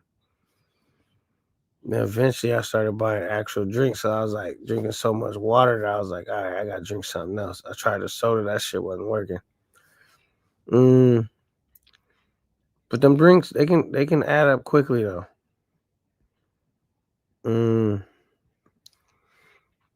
Oh, did I read this one? It says, Black, you was making a killing in Florida with them dump trucks. Okay. He says, I was spending way more than 160 per day because of the Thai baddies was costing me money. So this is another thing, travel lover, man. You gotta negotiate, bro. I tell you guys this. I don't know if you were or you wasn't, but you gotta negotiate. When you go to Thailand, bro, that's a spot to be negotiating prices. A lot of time, I don't know about everybody, but I know brothers do this. They forget to negotiate, man. The prices on everything down there is out. A lot of stuff out there is negotiable. Now, if you go into the go-go bar, he's right. That's not cheap there. You're gonna blow through a bag there. The go-go bar is the most expensive place to go. I mean, not if you just going there chilling, buy a drink, enjoying the scenery. That's not gonna be too crazy. But if you buying girls drinks and all that, when it really get crazy, if you try to bar find one of them, if you try to bar find one of them, that's gonna be expensive, bro. We're talking about like bar finding and all that can be like that shit can run you like 8,500 pesos. Like total everything. You know what I mean? The bar find everything. But that can run you around 8,500 pesos, bro. And let's see how much is I gotta bust out. I think I changed the setting. But let me go to my Google translator and figure out how much is 185 pesos. Let me go change it back to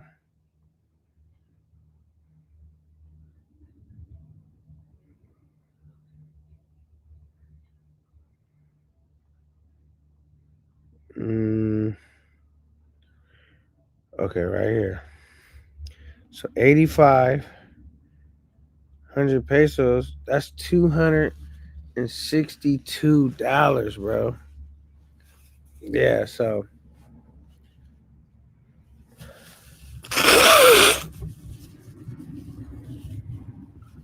the fucking that shit can run up. Cause typically you can go to a spot, depending on how you move, you could spend 1,500 baht. That's $46. Then typically 2,000 baht. That's $61 for everything, right? That's basically what you're gonna be paying, like 15 to 2,000 baht. But if you go to them go-go bars, you're talking about 8,500 total. That's $262, bro. It's not cheap, bro. And that's not including if you was in there drinking and buying them drinks, trying to do a vibe check. You know what I'm saying? You gotta add them drinks to that too. So that could very well be $300 you spent. You know what I'm saying? Very well. So the go-go bars is not cheap, bro. You don't want to be going there too much. I mean, I went there a lot, but I wasn't bar finding chicks a lot, but I was like going in there hanging out, drinking. Like I'll buy me a drink. Say if I bought a female a drink, I had a one drink maximum. Like she getting one drink. So if she powered through that drink, right when I see her drinking low, I'm finished up asking her all the questions I need to ask her. Da da da da da. Do the vibe check, all that in that time. Had a good time, whatever. And by the time she get to the end of that drink, I'm sending her on her way.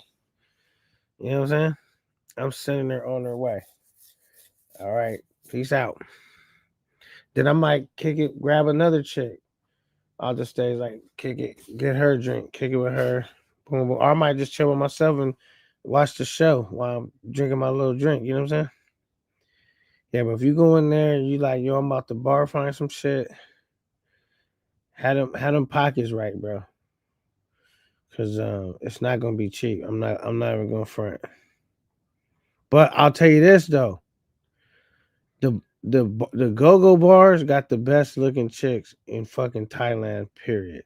That's where the baddest chicks are gonna be in Thailand. Period.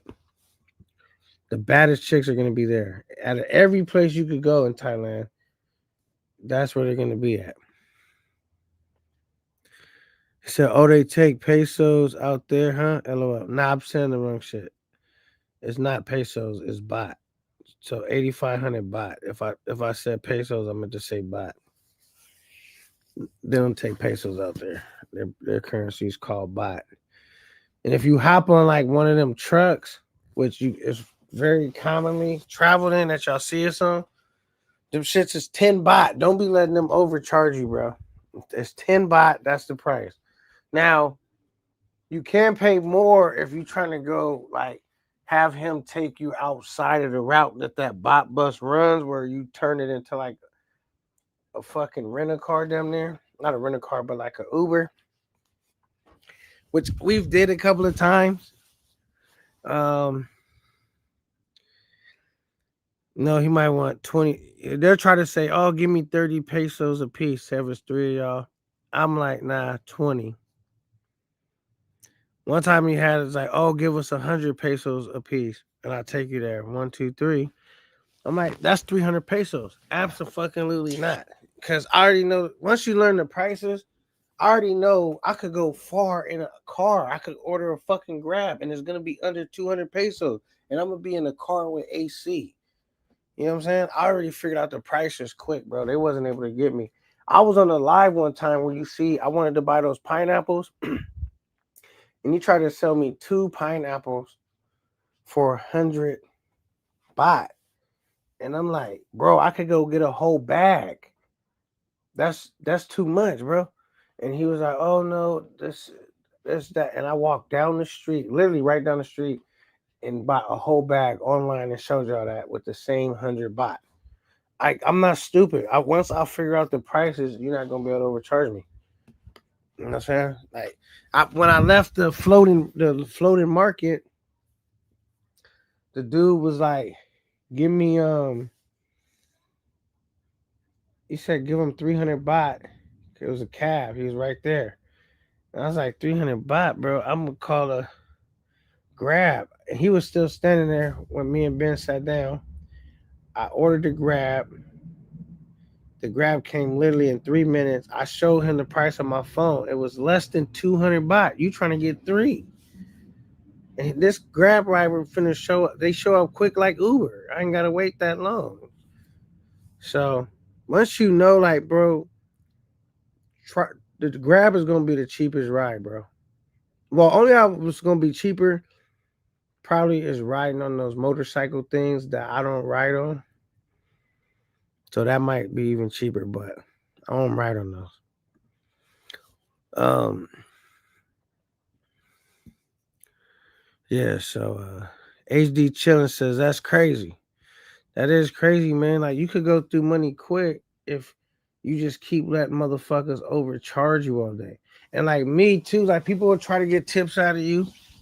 I don't tip every single time for every thing. Fuck no. I'm not doing all that, bro. Sometimes I tip, sometimes I don't. It just depends on what it is and how good the service was and what it is, bro. I don't want to keep rounding the price up all the time. And then when I tip, and one lady, she was like, "Can you tip me 100 baht?" And I was like, "Nah." I gave her 40 baht, and she was like, "That's not enough to buy." That's not my problem. It was like Friday, make it enough. Like I tipped you something. Then one time, I paid for a massage. I had what was it? I think I had a 500 baht. The massage was 200 baht. And so when I gave her the 500, because I ain't have, that's why I got to get small bills. I gave her the 500 baht, and she tried to take her own tip, which she wanted. When she had my money, she tried to like not hand me all my money. The massage lady, and I said no. I grabbed all my money and I in my pocket, and I had some 20 bahts. She wanted 100 baht tip, and I gave her 40 baht tip. You know what I'm saying? I was like, you don't get to decide what your tip is gonna be. You know what I'm saying? I should have gave her no tip, just the fact that she tried that. Because what she should have did was gave me all my money and seen how much I was gonna give her. She just tried to take what she wanted off rip, and I said no. And I grabbed all my money. I said, you don't get to decide the tip. I do. I don't even gotta give you a tip. So you know what I mean? If I give you a tip, that's up to me. You know what I'm saying? I don't owe you that. That's what I'm giving you. She took her stuff. So you can't let people handle you, bro. Cause it'll be sudden. They'll handle you and it'll be sudden, but next thing you know, they like got him. And that'll just keep happening. You know what I'm saying? Next thing you know, when you broke and you not finished with your trip yet, you're gonna be thinking about all them little times people been helping themselves to your money and overcharging you and how your money could have stretched further, bro. You gotta learn quickly. Cause all that shit gets expensive, like overpaying all the time or tipping all the time, or you know what I'm saying? Like one time I went to the bar, I bought my own drink. I didn't need because I went, them they was already sitting down, they was almost done eating when I was on the live. I went to the front of the counter, got my drink, paid for it right there. The lady didn't bring me no, you don't need no tip. You didn't serve me at the table. You know what I'm saying? It'd be certain ways because I'm like, I'm not trying to be tipping. And I don't tip all the time. I tip sometimes, it depends on what it is. Um, but the main thing is knowing the prices, bro. Take that Grab, bro. Don't be taking no cab, none of that shit. Yeah, so just know the prices quick. Get small bills too, bro, because then you got to give somebody a big bill. Then they, like I said, they might try to help themselves to a tip out of your bread. And if you a passive dude and you ain't really one of them dudes that's gonna speak up, they just hand you back a little less. Like she'll show you that she was gonna give you all your money, but she'll take some out like here, and next thing you know, you're gonna be like, fuck it, forget it. It is what it. That shit adds up. You keep letting people help themselves to your bread. Fuck all that. You're not even finished with your trip yet. You don't even know how your money is gonna budget out yet. Like you don't have an endless supply of money. And you gotta think about, you're not you there thinking like, yo, I got bread, but you ain't thinking about all the money it costs to get there, to stay there, spending money. You ain't been to work in a couple weeks. All that money you ain't make at work. All this shit is adding up quick. You're not looking at all the costs. So don't be letting people just help themselves to your bread. All right? That'd be my best advice. Bar fines is like 1K. So, all right.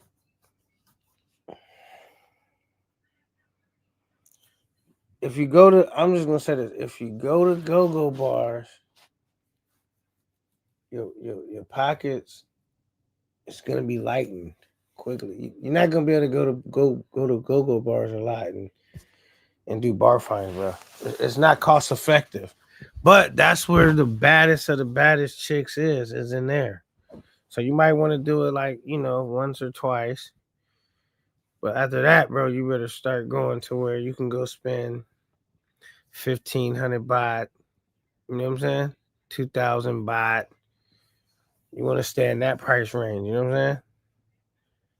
You don't want to be paying 8,500 baht, bro. I say do it just to do it like maybe like one time. That's it. You know what I mean? Go no more than twice. But I say, one time just to be cool to like, you know what I mean? But after that, I wouldn't fuck around. You know what I'm saying? I get them prices back lower.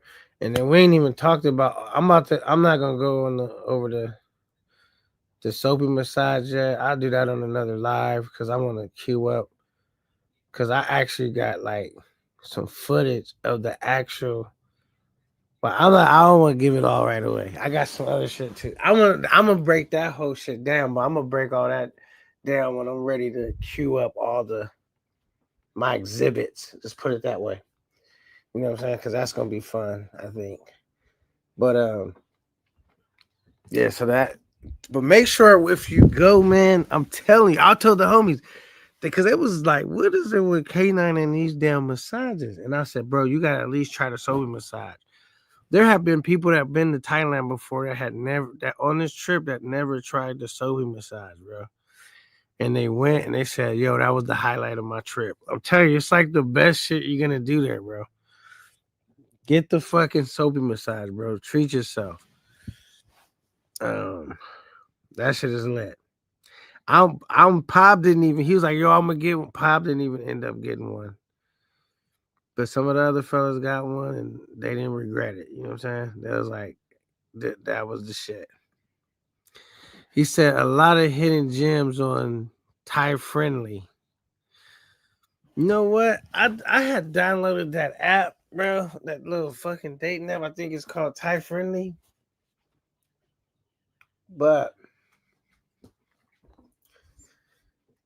I don't know how to use the app because it's like, all right, this app, this chick, man, I'm walking past fucking thousands of women, bro, to be contacting some chick on the app constantly, nonstop. Like, it just don't make sense. Like, the app to me don't make sense. I'm walking past fucking thousands of women on the street everywhere I go, and I'm gonna go on the app on Thai Friendly, waste time. I don't know. Maybe it can make sense. It don't make sense to me. I thought it would, but it was almost like DR, like trying to go on a dating app or something when there's fucking thousands of chicks right here in front of your face, all walking, and you can see them in person, what they look like for real, instead of some picture that they may not actually look like. I don't know, but I get what you're saying though. It could be. I forgot that I even had that on my phone when I got out there, keeping it a buck. He said, K9, I got proof for you, the stuff you be putting sometime. Let me see.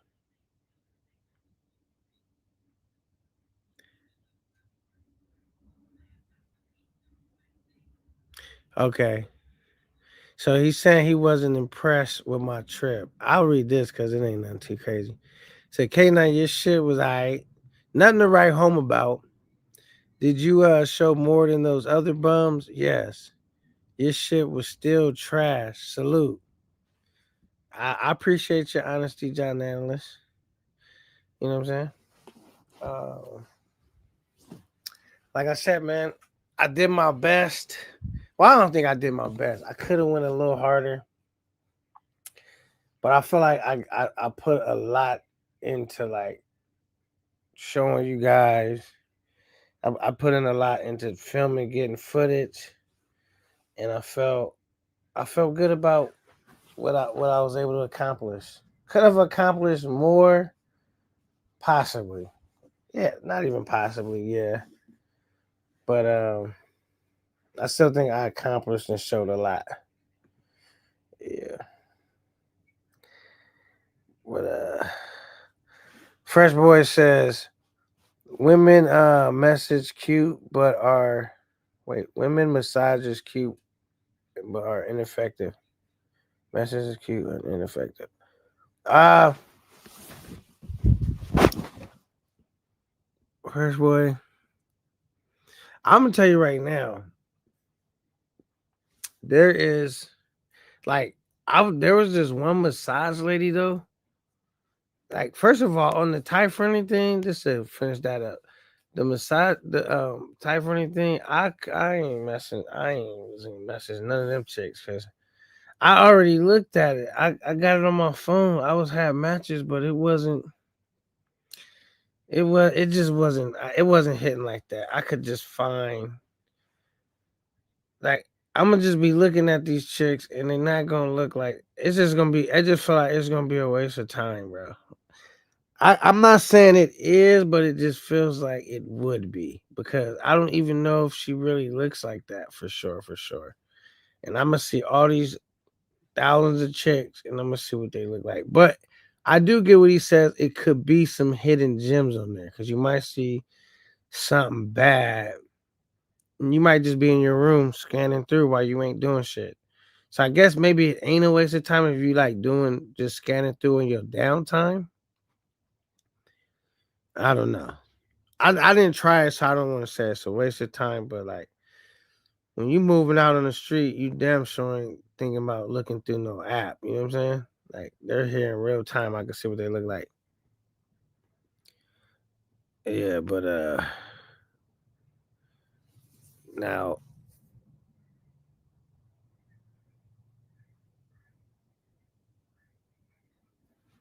and then like I love getting massages because it's like this is great. Like you need to get massages, like especially just go get a foot massage. 200 baht. What? How much is 200 baht? I think it's like $6, bro. Let me see. $6.17. They gonna massage your feet for an hour. I'm gonna say this: um, the massages is just is great because you can be powered on feet. You're gonna be walking a lot. You know what I'm saying? You're gonna definitely be walking a lot.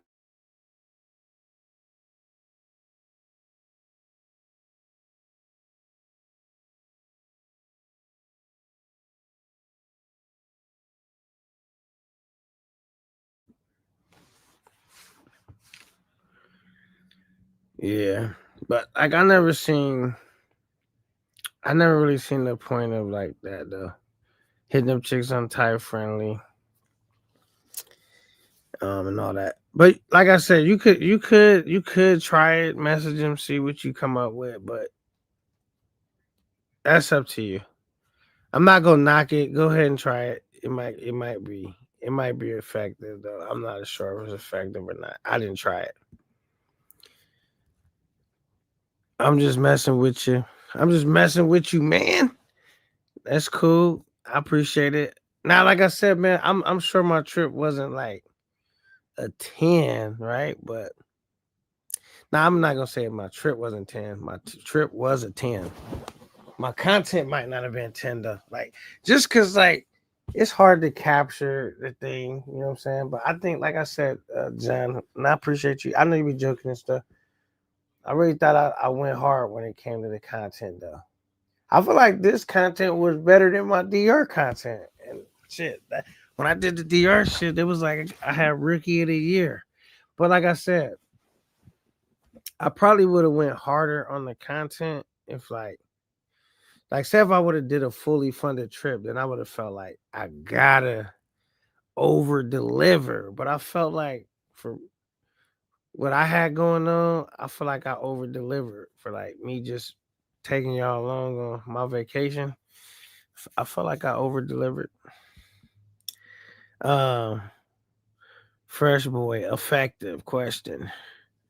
John, he said, I see you, rock a block, AK Rocky.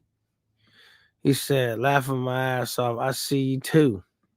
Okay, he says, if you want to set up today the dating, wait, if you want to set up a day of dating semi-pros or local girls, that's what it's for.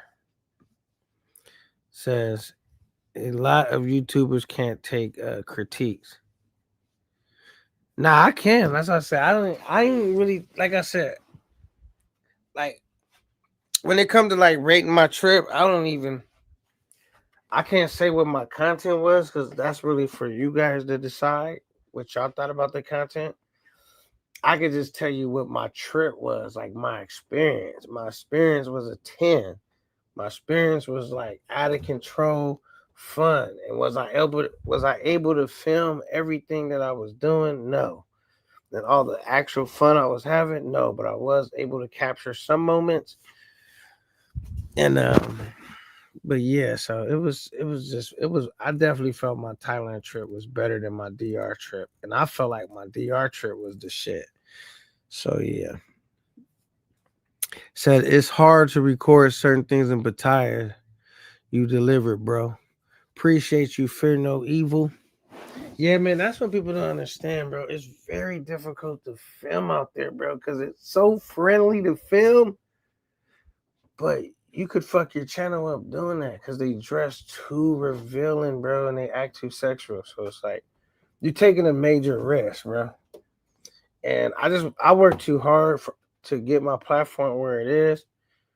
To have to be starting all the way over or fuck up my monetization. I can't even say right.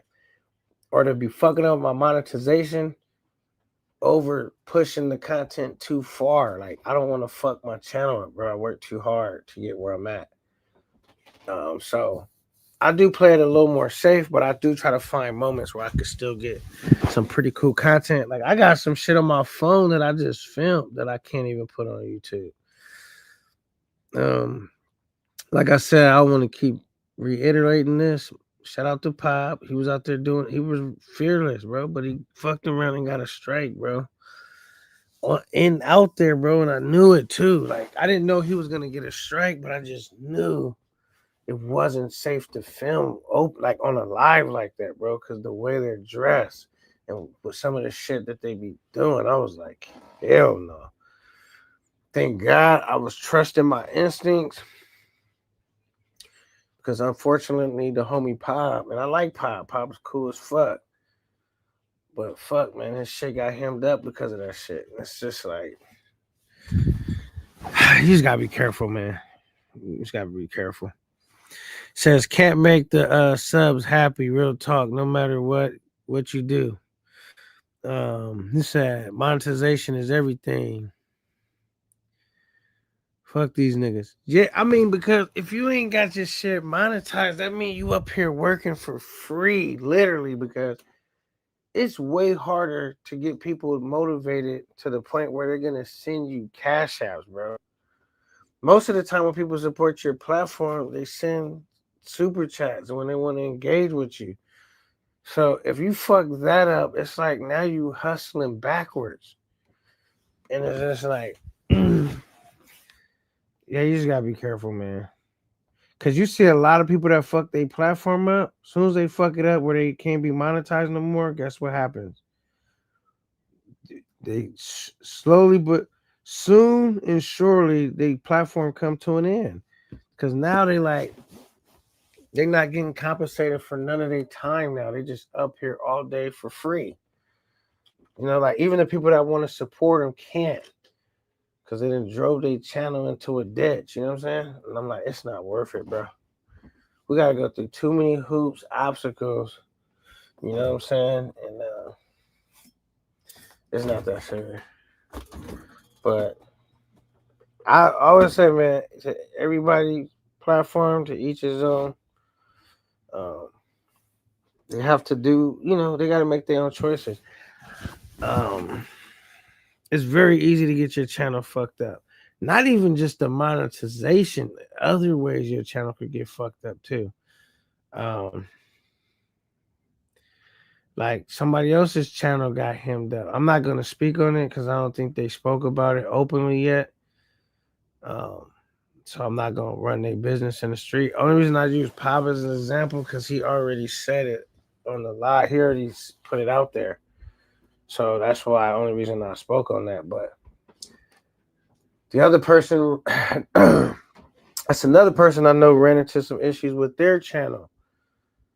And it's just like, damn, you know what I'm saying? I'm not going to, like I said, speak on their shit because I haven't heard them openly speak about it. So I don't want to put their business out there.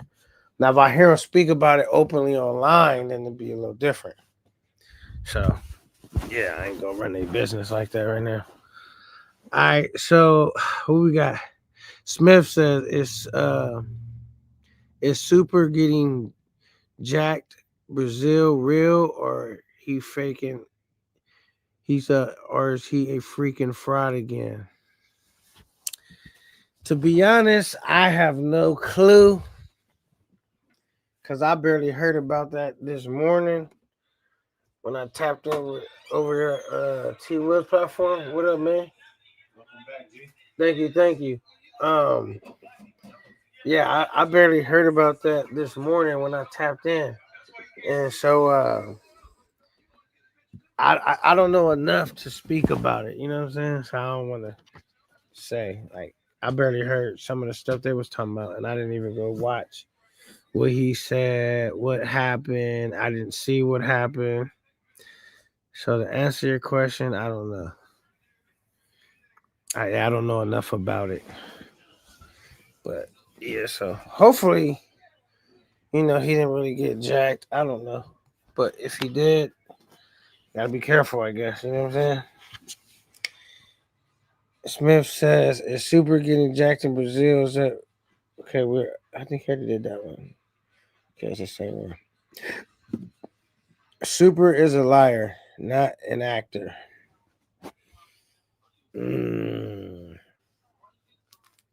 Yeah, see, y'all know more than me because y'all be following. When I'm on vacation and shit, I don't be following a lot of YouTube shit. You know what I'm saying? Because I'm living it. You know what I'm saying? I'm not really watching it, but you know what I'm saying? And I think that might have happened right as I was coming back or something. But I caught a little bit of it on T Will, and I heard what they were saying, but I don't know enough. I don't really know what he got going on. Yeah, I don't really know what he got going on. So, well, yeah, that's y'all know more about it than me. And like I said, I barely kind of started finding out who Super was. Like I know who he is, but he haven't been on my radar like for a super long time. So I don't even know like the other incidents that y'all saying that he might have manufactured. Like I'm not even aware of everything about. I know who Super is though, but I haven't. I barely kind of started like really getting to know him and running into him on panels and stuff. So I don't really know enough to talk about that. We said I've been rooting for Super too. Disappointed. Okay, so y'all saying y'all don't believe it. What's T Will's channel? Can't find it. It's T Will. All right, let me go look and see if exactly what it's called. Hold on. I think it's just called T Will. Let me see. It's called T Will. I could drop the link to his channel in the chat. Hold on.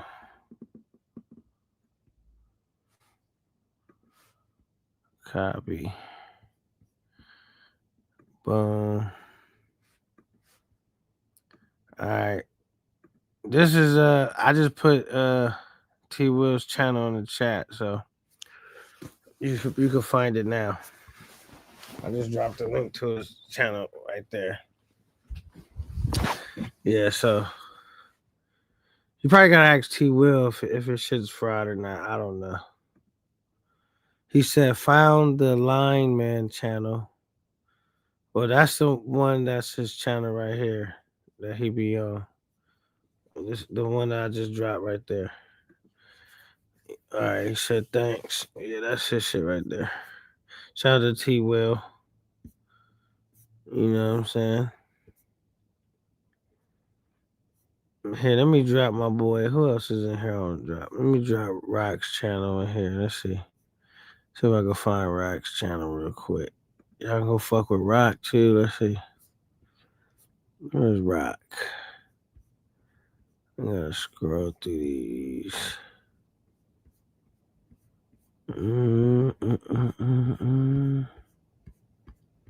Oh, here it goes right here.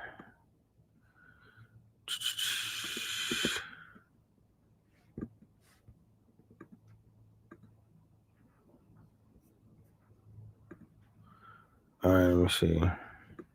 Yeah, some niggas' channel it'd be hard to find. I ain't gonna hold you. There goes Rock's channel too. If y'all wanna check out Rocky, Big Rock. There goes Rock's channel. I just dropped that in the chat too. Yeah, so let me see something else. I'm scanning. All right. Boom. All right, cool. Let me turn this down real quick.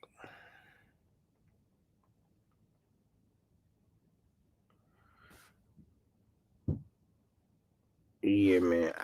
Let's get the likes up, though, man. Let me type that in here. So I put hit the like. I'm gonna put smash the like button, cause y'all. So I put hit or smash. Smash the like button. All right. Put smash the like button. I didn't even spell it right.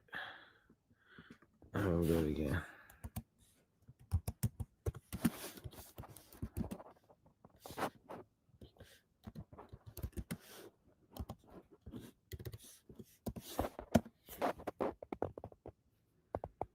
Boom.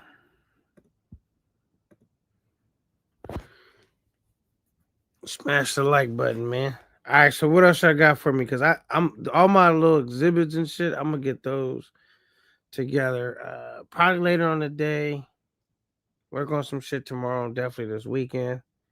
Cause I got a bunch of dope exhibit shit to go over with you guys. Like y'all gonna be excited when I do the soapy one though, cause I got the whole.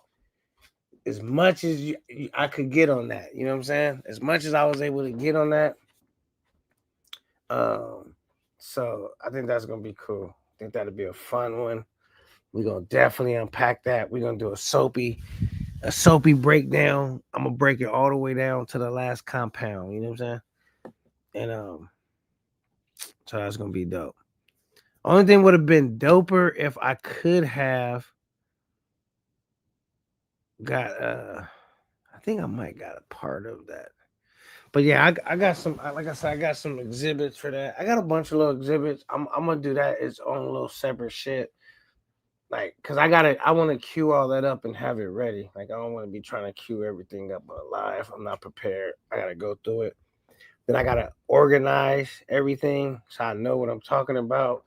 I'm not trying to figure it out on the fly, and then over talking or like trying to figure it out right now. So I'm gonna go through all that, put everything together, and we're gonna unpack that. That's gonna be dope. Cause that's gonna bring y'all in. Cause I haven't seen that done before.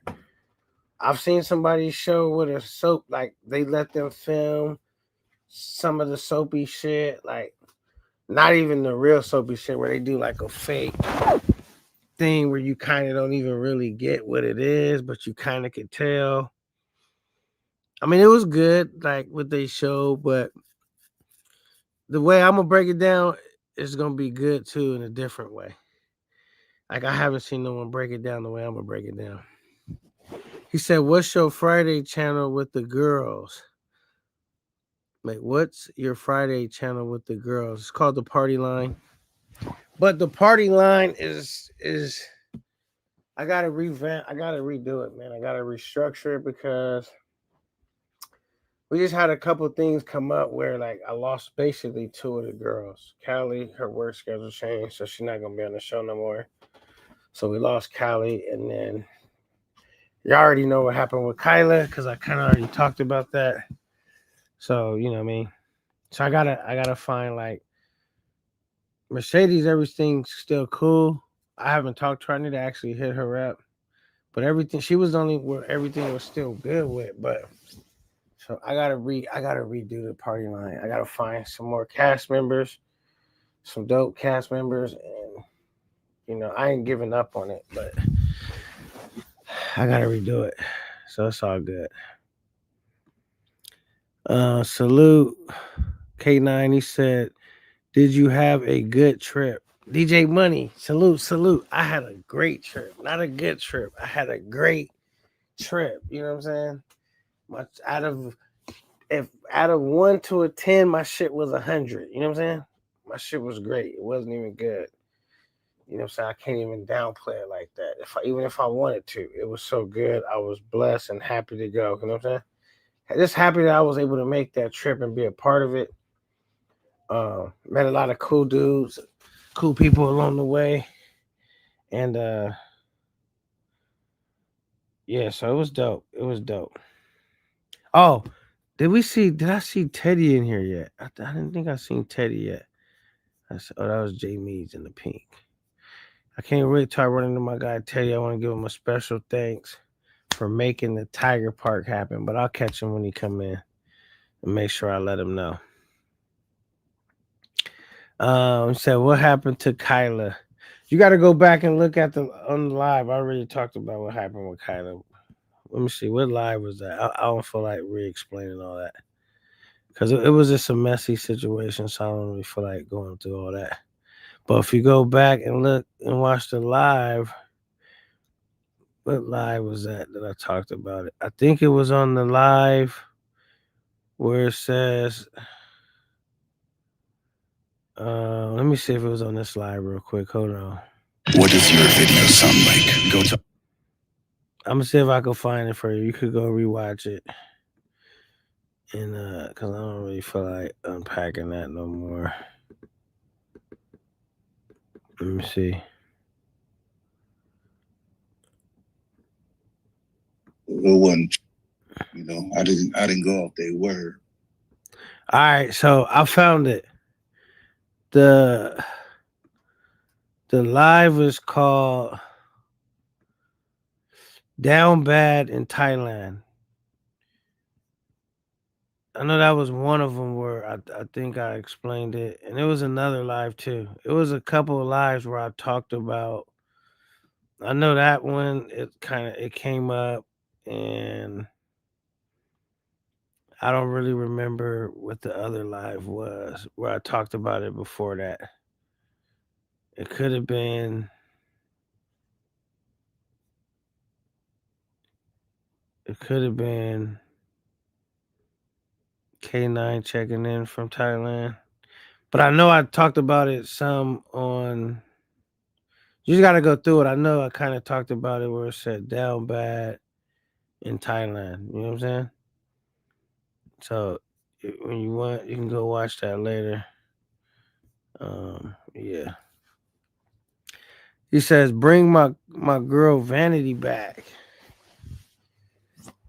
Yeah, man. I think. See, some of the girls I probably can't get back because when I bought Vanity up, man, they was talking to her crazy. It was just stupid, bro. So I gotta look for some new. Cause like now when I do be bringing them up, I do be like on dudes. I do be making sure that like the fellas don't get out of line with the chicks. You know what I'm saying? Like talking to them too crazy. When Vanity came up, I was still an inexperienced YouTuber, and I don't feel like I handled that the best way I could have. You know what I'm saying? And that's when I be telling dudes like, man, wow, we got a good thing going. Let's not screw it up. But it's kind of hard to work with in a group setting in general, whether it's guys or girls. But like, if we bring the women on, we should just have fun with them, but keep it respectful. You know what I'm saying? Or they're not gonna want to come on no more after a while. But now I don't even let dudes disrespect the chicks. Like I've been not letting them, but with Vanity, I was still too like I still wasn't like on it enough how I should have been. Yeah, so now I'll be on it. Like that's the easy way for me to block someone if they disrespect the women. Like my guests that be on the show, like women that I'm working with. Now, if now I do like now my stuff is a little different. Like say for example, now I'm gonna just leave it there. But yeah, that's the fastest way for me to typically block someone if they disrespect the women on my show. 'Cause I don't like that. It fucks shit up. And they women. And we shouldn't be doing that anyway. We said that is sad. Wait, he said that is sad. I think he meant to put sad about Kyla because that is all what she wanted for Kyla is to not be on the show. Very sad. I mean, in life, shit happens, right? And I could sit here and cry about it, or I can continue to work hard on the shit I believe, shit I want to do, and sometimes shit's gonna not always work out. You know what I'm saying? But it did sadden me that how everything went down, but I just don't want to keep rehashing it and reliving it. But it did like it did make I did feel down about it, but you know they say, man, you can't keep a good dog down. You know what I'm saying? So I just like, all right, cool. Keep moving forward. Keep looking for the next opportunities for people to work with. Saying if we can't create some magic together, have good chemistry, and keep working like that. But I don't feel like I don't really feel like going back and forth no more about that. It is because it's already done. It ain't. It's like why cry about it? It already happened. It's really Uh, only thing I could do is be bitter about it. You know what I'm saying? I don't feel like doing that. So I'm just kind of like, all right, man, whatever. Tony, man, you got to go back and I told you would like to go back and rewatch because I don't feel like unpacking that because that was draining, man. I talked about it on the trip, and it just really kind of fucks my day up. You know what I'm saying? So I don't really feel like talking about it, and I don't really want to keep going down that. You know what I mean? But salute to Kyler though, man. I don't got nothing but love for Kyla, man. I fuck with her. She the homegirl. She cool people. She a very nice person. And I wish things would have continued to work out with her being on the show, but it is what it is. So I ain't tripping. Nothing but much love and respect on this side. You know what I mean? I only work I only work out my wrist so the fifth don't jerk back. Oh my goodness. Uh, he said, "Cheer up, good fella." Yeah, man. I'm good, man. It does sadden me whenever we talk about that, cause y'all don't even know how hard I was working on that show, bro. And it's just like, and it was starting to gain traction. People were supporting it. It was like a cool vibe. I enjoyed doing it. We was really just getting started, and it's something that I had completely abandoned my solo lives to do, bro. Like I put everything on the line to do that. So, it is what it is though. I'm not tripping. Rocky, we gotta run that fade behind fingers. Shout out to Rock, man. That's one of my guys. My Gizzy guy. I met some more cool people too on this trip. That was super cool. We plan on trying to do another trip together. We'll see what happens. But yeah. He said, K9, you better not jump in. Tony Hernandez. I know you're just being silly right now. I actually like Tony Hernandez. I was just wondering, why did Tony Hernandez do that, bro? How come all the people I like, I end up falling out with for some reason? Like, I don't like that. It's just like, it don't be making sense to me sometimes. Because I be really keeping it cool with everybody. I try to. And saying like everybody I really like, or I'll be like, yo, I fuck with, you know what I'm saying? Something ends up happening. And I don't be wanting it to happen. I don't get why that shit is happening. I don't get it. Finger spot gone. Yeah, this shit gone. Slick. He says salute from Vietnam. How they treating you out there, man? How they treating you out there? You know what I'm saying? Let me know. Let me know. Is Vietnam anything? Does Vietnam got anything on Thailand? Cause we already know what Thailand is. It's too lit. Too lit. Too lit. All right, we got Melissa in the building. She said, "Where are the haters?" Hopefully they not in here, cause I'm in a good mood. I don't want to be in a bad mood. I don't like being in a bad mood, you guys. I like being in a good mood. Like fuck, I don't really like being in. So yeah, hopefully none of the haters. If they is in here, they just stay in the bushes. Cause I like being in a good mood, bro. I don't like getting into it with people. I know people probably think I do like getting into people. I don't, bro. I just a lot of times when conflict happens, I be trying my best for it to not end in conflict, and then it just ends up happening time again after again, and I hate when it happens, bro. Because most of the time, the people that I end up bumping heads with or falling out with is people that I actually like, that I fuck with. So it kind of sucks when it happens, bro. I don't want that to keep happening. So maybe I gotta be more patient. I don't know, but I just hate when people I like end up falling out. It's kind of just I don't like it. Um, did I miss something? Oh yeah, I skipped way too far down. PPE says, "Hey Melissa, what up, PPE? What's good? Okay, Melissa bought PPE out. PPE was in the bushes at first. No, I'm joking. No. Salute to PPE.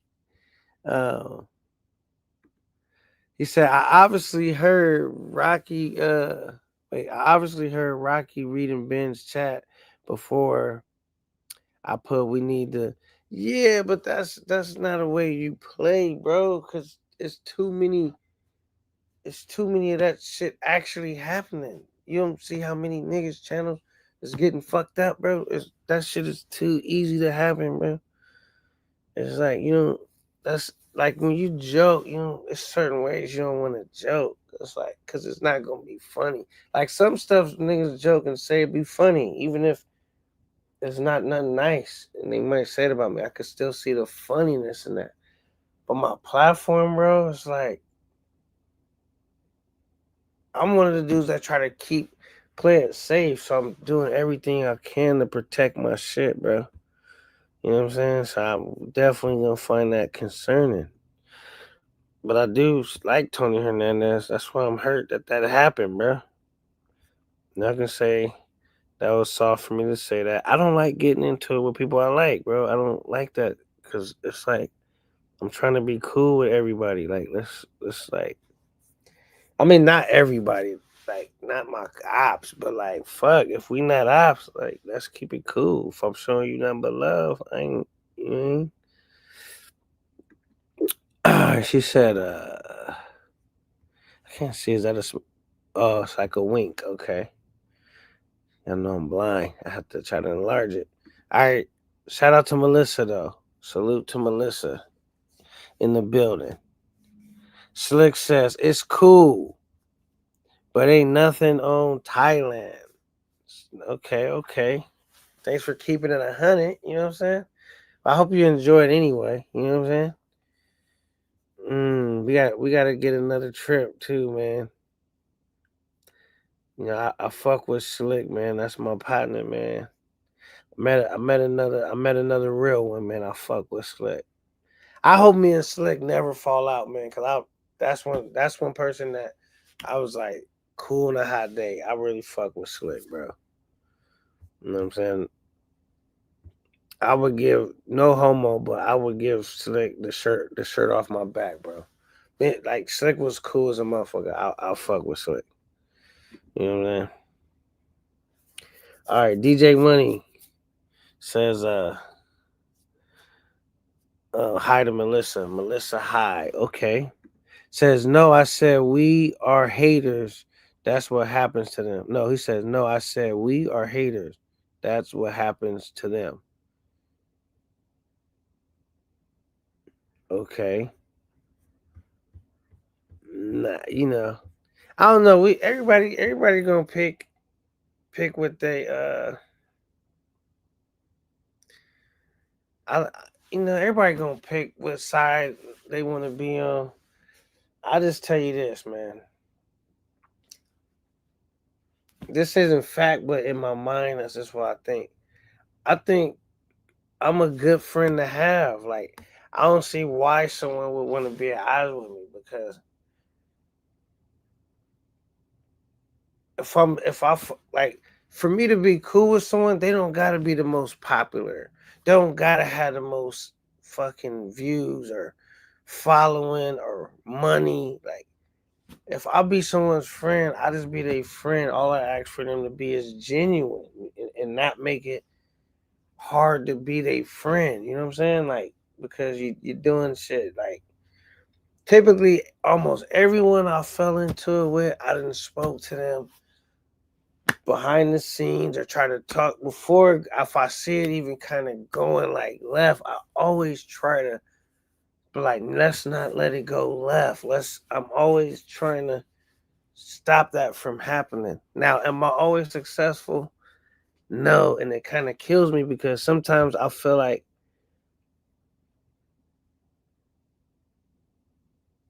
it just kind of kills me because like even say if I stop dealing with someone, I could still see the good in them. You know what I'm saying? And it just sucks if we go left because it's like we don't need to. Let's. I know a lot of crews fall out, or just not crews, but just people in YouTube, and I just be like, I guess it's the inevitable, but I'm just one of them dudes. I don't enjoy falling out with people. Like it don't mind. I don't mind if it's someone I don't like. Like we already started off where I don't like them. But once I become fond of someone, the last thing I want to do is fall out with them. You know what I'm saying? He says I'm in Vietnam now. Unfriendly. Okay. Vietnam is different, but doable depending on your preference. Okay. He says, did you ever fade? See, I can't even finish reading that because if you unfriendly, I know you've been watching a little bit because I see you in here, so I kind of know you already know. But I will say, because remember I said, if that situation, if that person don't do and stand on what they was supposed to stand on, I'm never speaking on. Their name is getting never no more play ever on my side. Like that person don't even exist to me no more. So I can't even talk about that person no more because they didn't they didn't stand on business. They was clout chasing. You know what I'm saying? So they don't get no more shine. They had that one time to make it happen. I was out there for 2 weeks, not a peep. So they that's it. That's the end for them. So anybody bring them up moving forward. I'm not even no no diss to them, whoever, but I'm not even I'm just gonna skip right past the comment just cause that person played themselves and that's it. You know what I'm saying? They didn't all that that's you know what I mean? So I ain't even never that name died with that trip, you know what I'm saying? So alright, Unfriendly says, I'm gonna be what he says?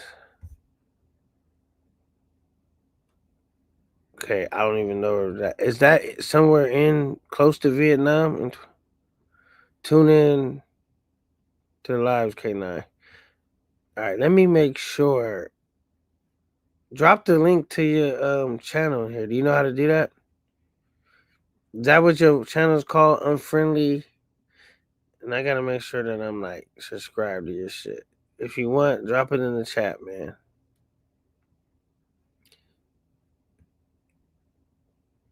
Drop the link to your channel in the chat, cause I'll definitely check it out.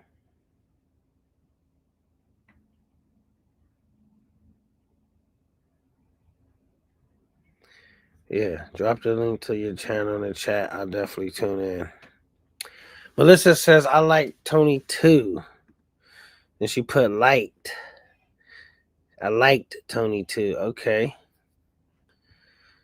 Yeah, Tony was cool, man. I don't know what happened, man. Now, you see I ain't blocked. You see I ain't blocked Tony. Cause if we and Tony had too many good days, man. That was a bad day for us, but I like Tony, man. Alright. He said, hit my line, Melissa. You got flowers and smiles, okay. K9, your trip looked epic. Can't wait to see your DR trip. Now, see the DR trip, I can't. That's probably not gonna be a good trip because they already fucked it up. I don't even really want to go to DR now, but my money's trapped. I really just like fuck that spot. Fuck, I wish I could have been instead of going there. Like fuck, I could have been like a Brazil trip or something. You know what I mean? Oh, there goes my guy. I'm gonna come back. But thanks, Melissa. He says your trip looked epic. I appreciate it, man. I really try to do some, legitimate stand up content. You know what I mean? So I'm glad you appreciate it. You know what I mean? Teddy, I'm gonna go back to you guys, but I was looking for Teddy. There he goes, Mr. Teddy 734. He says, K9, salute, nice trip. You home? Yes, I made it home. Made it home last night. I had a bunch of ripping to do today, so I didn't go to work today, but I'm gonna go to work tomorrow. But I wanted to give you a special shout out and thanks, Teddy, and all the credit for making that Tiger Park happen, for sponsoring that, for pushing and motivating me to go to get that content, because I think that was dope content and it wouldn't have happened without Teddy, man.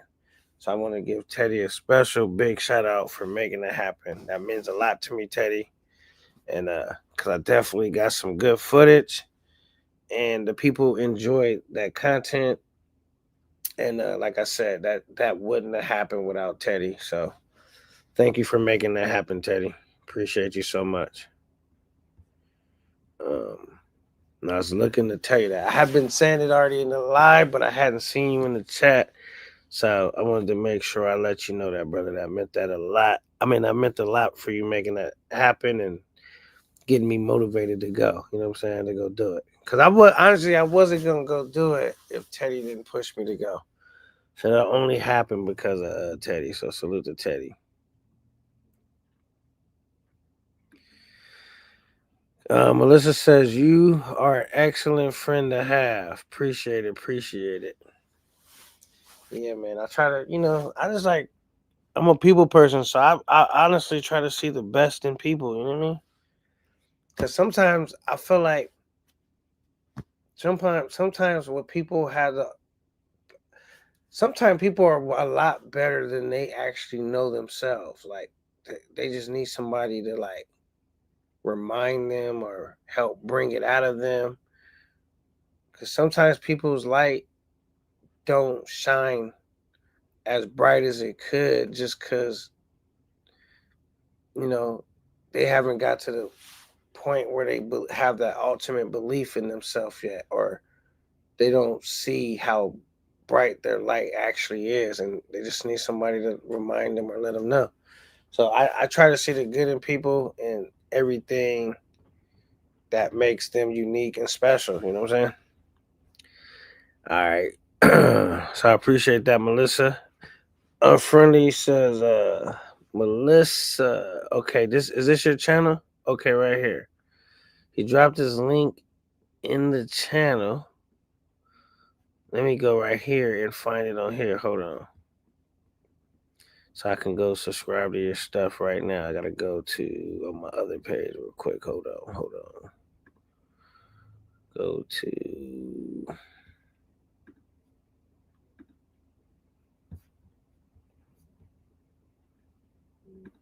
all right, let me go like this. I'm about to go find it. Cause I gotta switch back and forth to find it. All right, cool.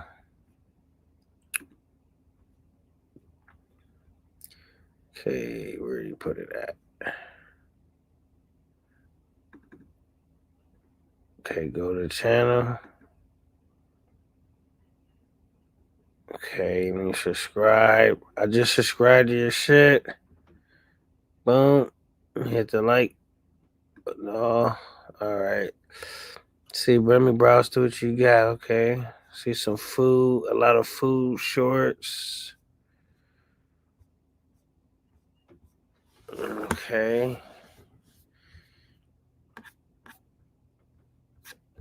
Let me go here. Those are your shorts. Let me go to your live. Okay, so you just getting started. So you've been to walking through the streets of District 3. Walking through the streets of Japan. Okay. So you got 3 lives up. So y'all check them out. Support the brother. You know what I'm saying? I subscribe to you, so and I set my notification. So I'll definitely check you out when you go live. Trying to come give you some support, man. See what you got, man. And I'll watch some of your stuff later too. When I get off the show, catch up and see what you got going. Yeah, so that there goes the link to his channel in the chat. Y'all go check him out, man. Go subscribe, give him a like. See what the brother working with. Shout out to Unfriendly in the building. That's his channel. Teddy said, K9, salute, nice trip. You home? Yeah, I made it home, Teddy. Oh, yeah, I went to there and went back, huh? Yeah, so y'all make sure y'all go subscribe to Unfriendly. You know what I'm saying? Go check the brother out. Let's support him, man. We gotta support each other, man. And he traveling, so because he got some travel shit up. So make sure we show him some love. HD Chillin said, great trip, bro.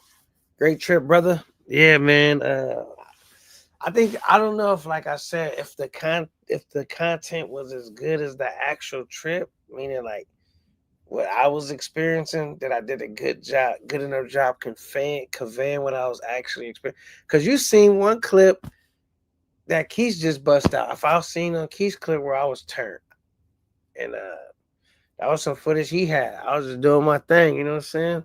There was just so much shit that I wasn't even able to film, or some stuff I may have filmed and I just ain't put it out yet. But like that was just something he dropped. He was on his channel and he brought up like man, it was a blast, man. It was one of them ones. I really mean it. All right. Smoke says once you go Thai, once you go Thai, you'll never go back. Well, I still like sisters, so I still gotta go where they got some melanin in their skin too. But I love Thailand too. I like the Thai women. I like the culture. I like the food. I like the cost of living. I like I like Pattaya. I like everything really about that spot, except for if it got hot and I had to get used to the heat. But I love that. I just love it so much. Um, he said, "Thanks, bro. Are you welcome? You already know, man. You already know. Um, you already know, man. Over here, man. I'm not saying my show's like Razor, but I'm pretty much I take the same stance as Razor, man. Like helping other brothers. People help me out along the way, just bigging people up, trying to help them bring visibility to their platform. You know what I'm saying? I think it's enough room for anyone that want to work hard and really take their channel serious. You know what I'm saying? So salute to you, Unfriendly. I go check them out, subscribe, show the brothers some love. He says, salute to the chat room. Sunday night smoke podcast in the building. I just see what Don says. Mexican women forever. Number one. I like the Spanish women too, though, man. So yeah, I like it all, man. You know, I'm just saying, like, Thailand's gonna be hard to beat just because the way the women treat you, bro.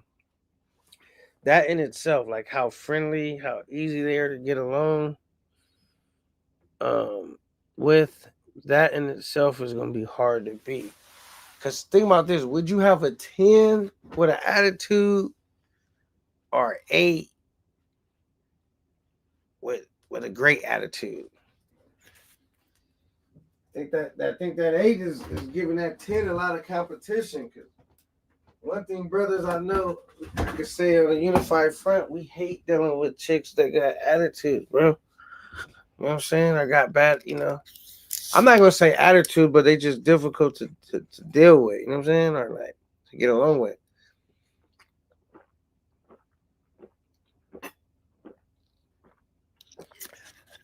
And that Thai culture, they just overly friendly. You know what I'm saying? It's just different anywhere than I've been. You know what I'm saying? Cause like I met Chinese people out here, which is different than Thai, but you get what I'm saying. And they ain't like super friendly like that. They real shy. They not talkative. They really only like talk amongst each other. You know what I'm saying? So I didn't never really get a chance to see like Thailand. They not shy. They real friendly, and they outgoing. They like to party. They not shy people. You know what I'm saying? Like maybe some of them could be, but not in Pattaya. Heck no, they not shy. They like them Sioux chicks, but friendly. You know what I'm saying? But they all like, you know what I'm saying? It's crazy.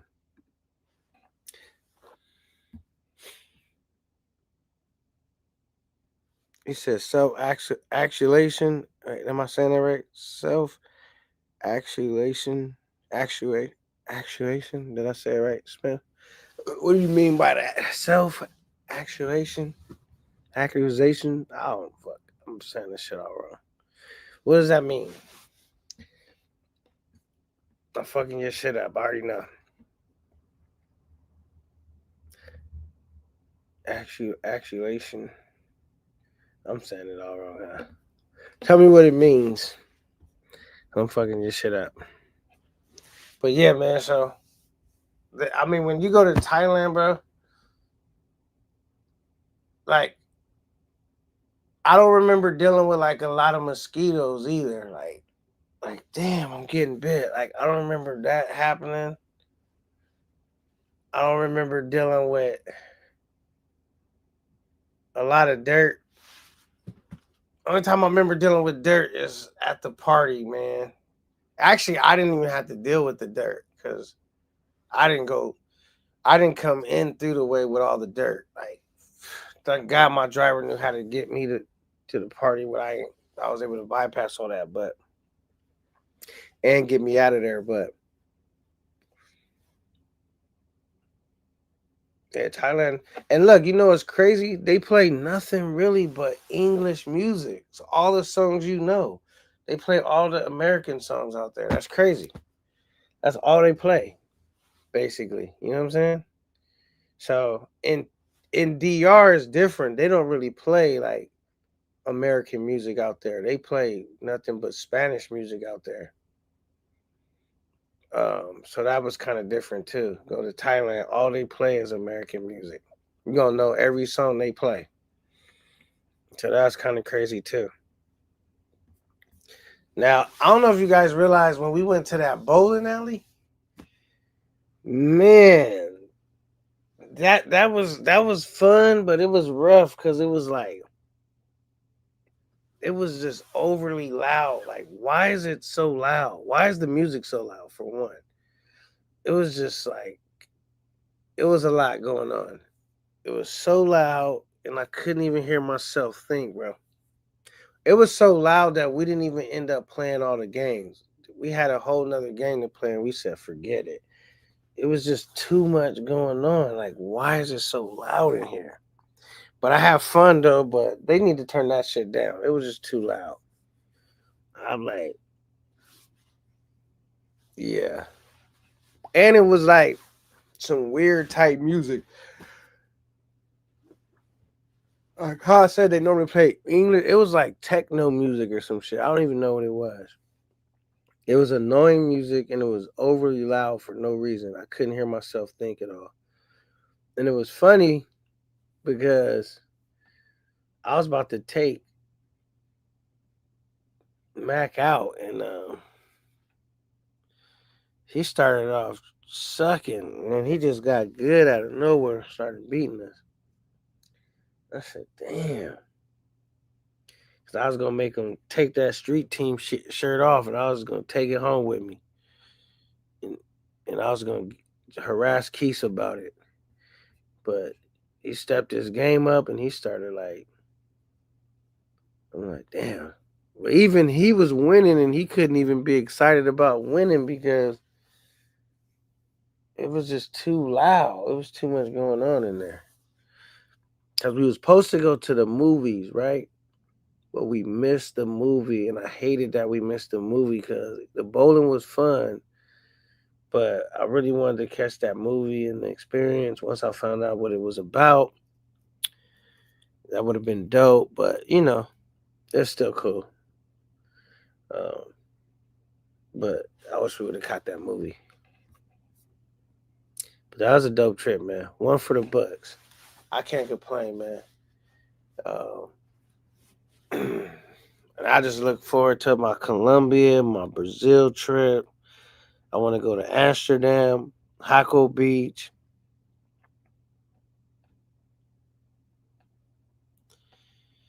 I think that's all the places I really want to go right now.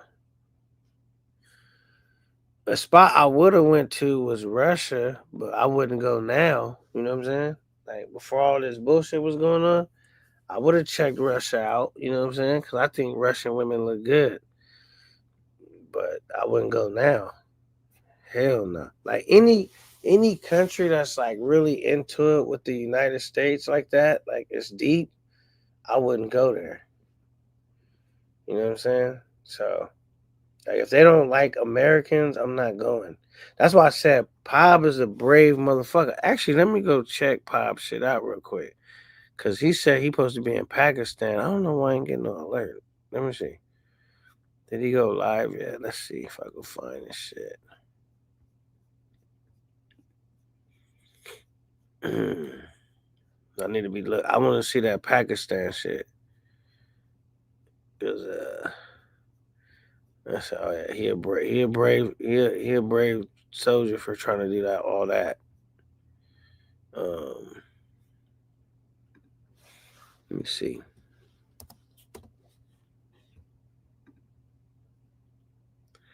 Okay, here you go, right here.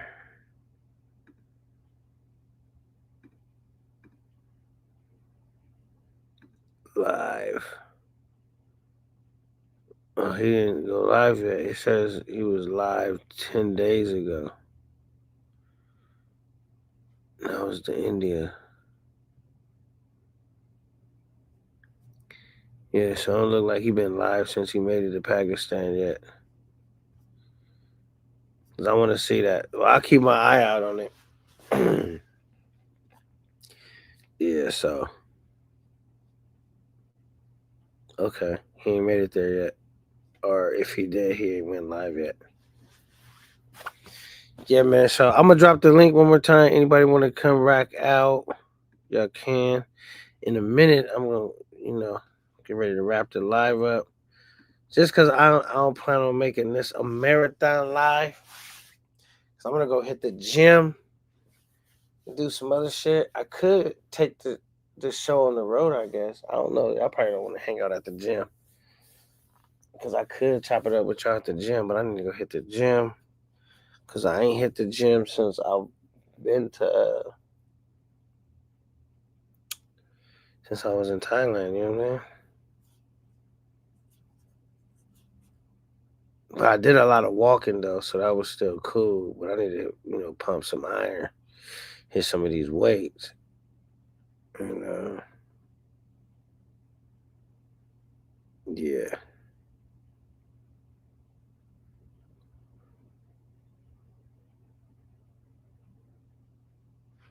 Let me check something too real quick, y'all. Keep multitasking. Let me see what he say. Pen name. He says, "You see what happened to Super?" Nope, I didn't see what happened, but I heard about it. Something about someone took his phone or some shit while he was live or something, or he dropped it and someone grabbed it, or I don't know. Something along them lines. That's what I heard. I probably don't have all the information on it, but that's basically along the lines of what I heard. Is that what happened, basically? Is that what you're referring to? Let me see if I can find this real quick.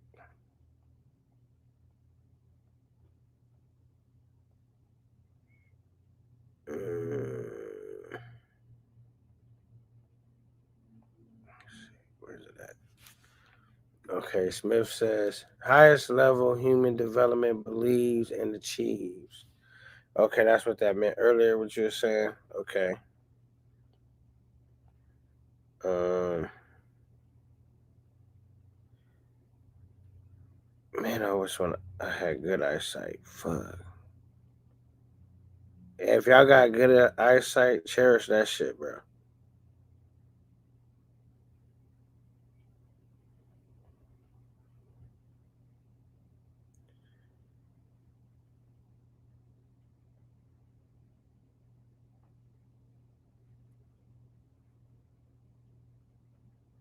Why don't I see this on here?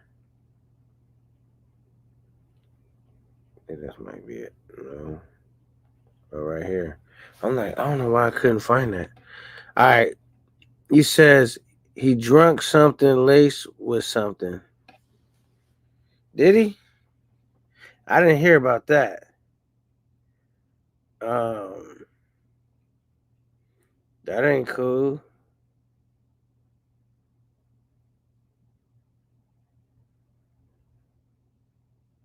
It says no.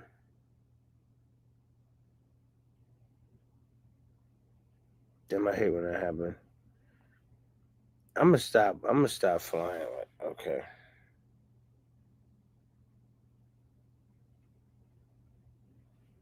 Okay. Screenshot that.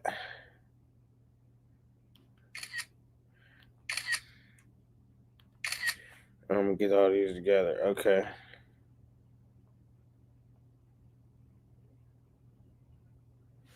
What's today's date?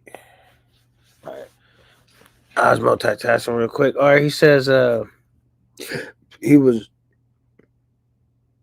he was drinking something that got laced with something. Damn. Not a roofie, but those ghetto places add a little something for the extra kick. Is that right? Yeah, I think dudes got to be careful and not just super, just anybody. Like, when you go out the country and you drink, and you don't want to get too saucy, like, and you so far away from home. You know what I'm saying? Far away from people that care about you and shit. You know what I'm saying? You got to be mindful of like all that drinking.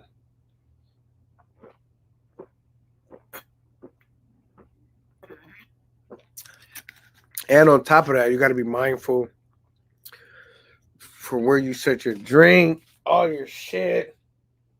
Especially depends on like what country you go to. Like, some countries you gotta. That's one thing I liked about Thailand, man. Like the safety aspect about it too, man.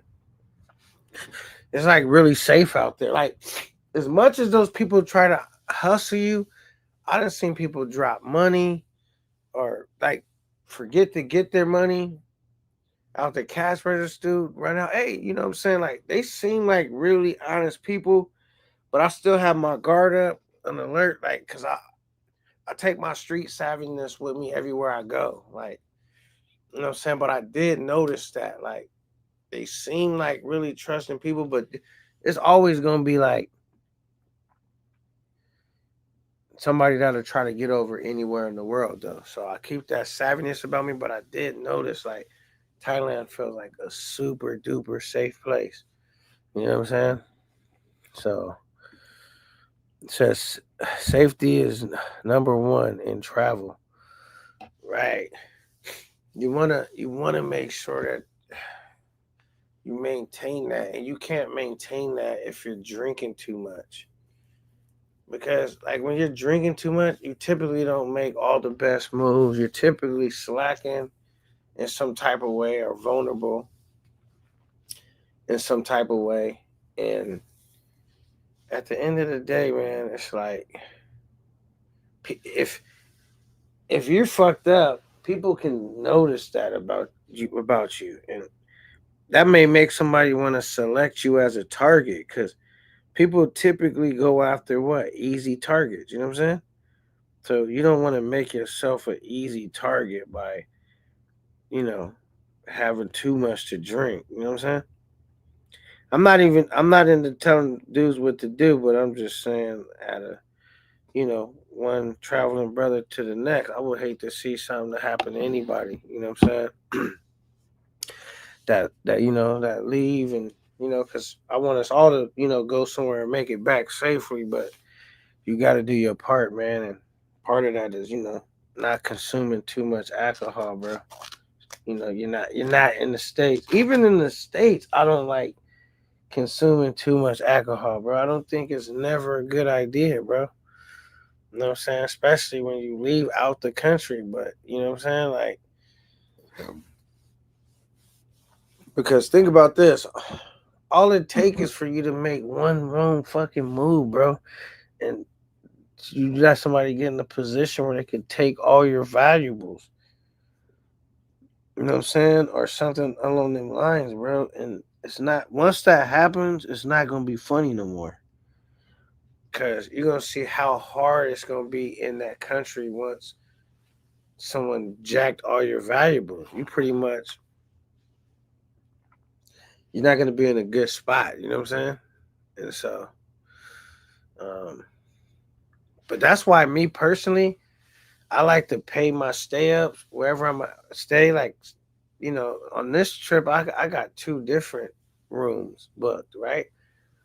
But even if I'm a book room somewhere else, because I might go somewhere else, I like to just always know if for somehow I did lose my money, I spent it all, somebody stole it, anything happened like that, I got a place to where I'm gonna be able to stay, and I got a flight out of there where I for sure can get back home. Like maybe all my partying and eating good and shit is over with, but I'm still gonna be alright. You know what I'm saying? And I don't like having my trips to where like something could go wrong and I don't have where I'm gonna stay situated all the way or my flight back home situated.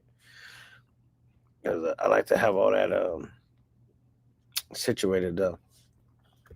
Um, that's a fact. Um, Yeah. Yeah, so just make sure whenever y'all go out the country, bro, that you know, like if I was gonna bring my cash, cause I bought all my cash before one time too, but I also bought like a fucking backup credit card. So just say something crazy happened, I can be like, all right, let me. Unless they took the credit card too, then I'm fucked. But I like to have a backup card with me.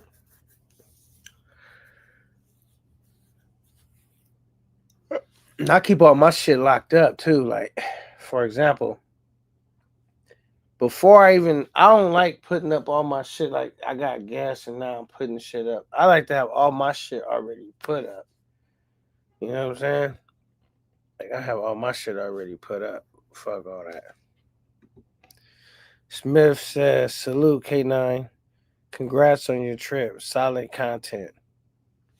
Yeah, we tried, man. We was working. We was grinding. Um, I don't want to say this trip. Like there's a female that we was cool and shit. We not really cool now. You know what I'm saying? Since I got back, so I don't know if the trip fucked that up, but that was like the only bad thing that kind of happened out of the trip though.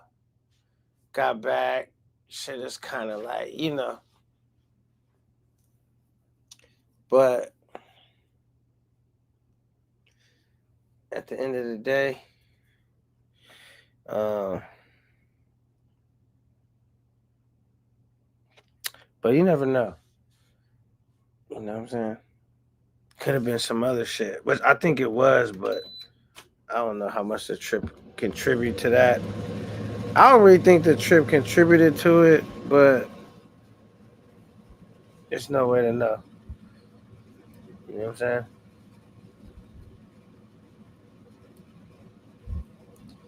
So, anyhow, I appreciate everyone that hit the like button.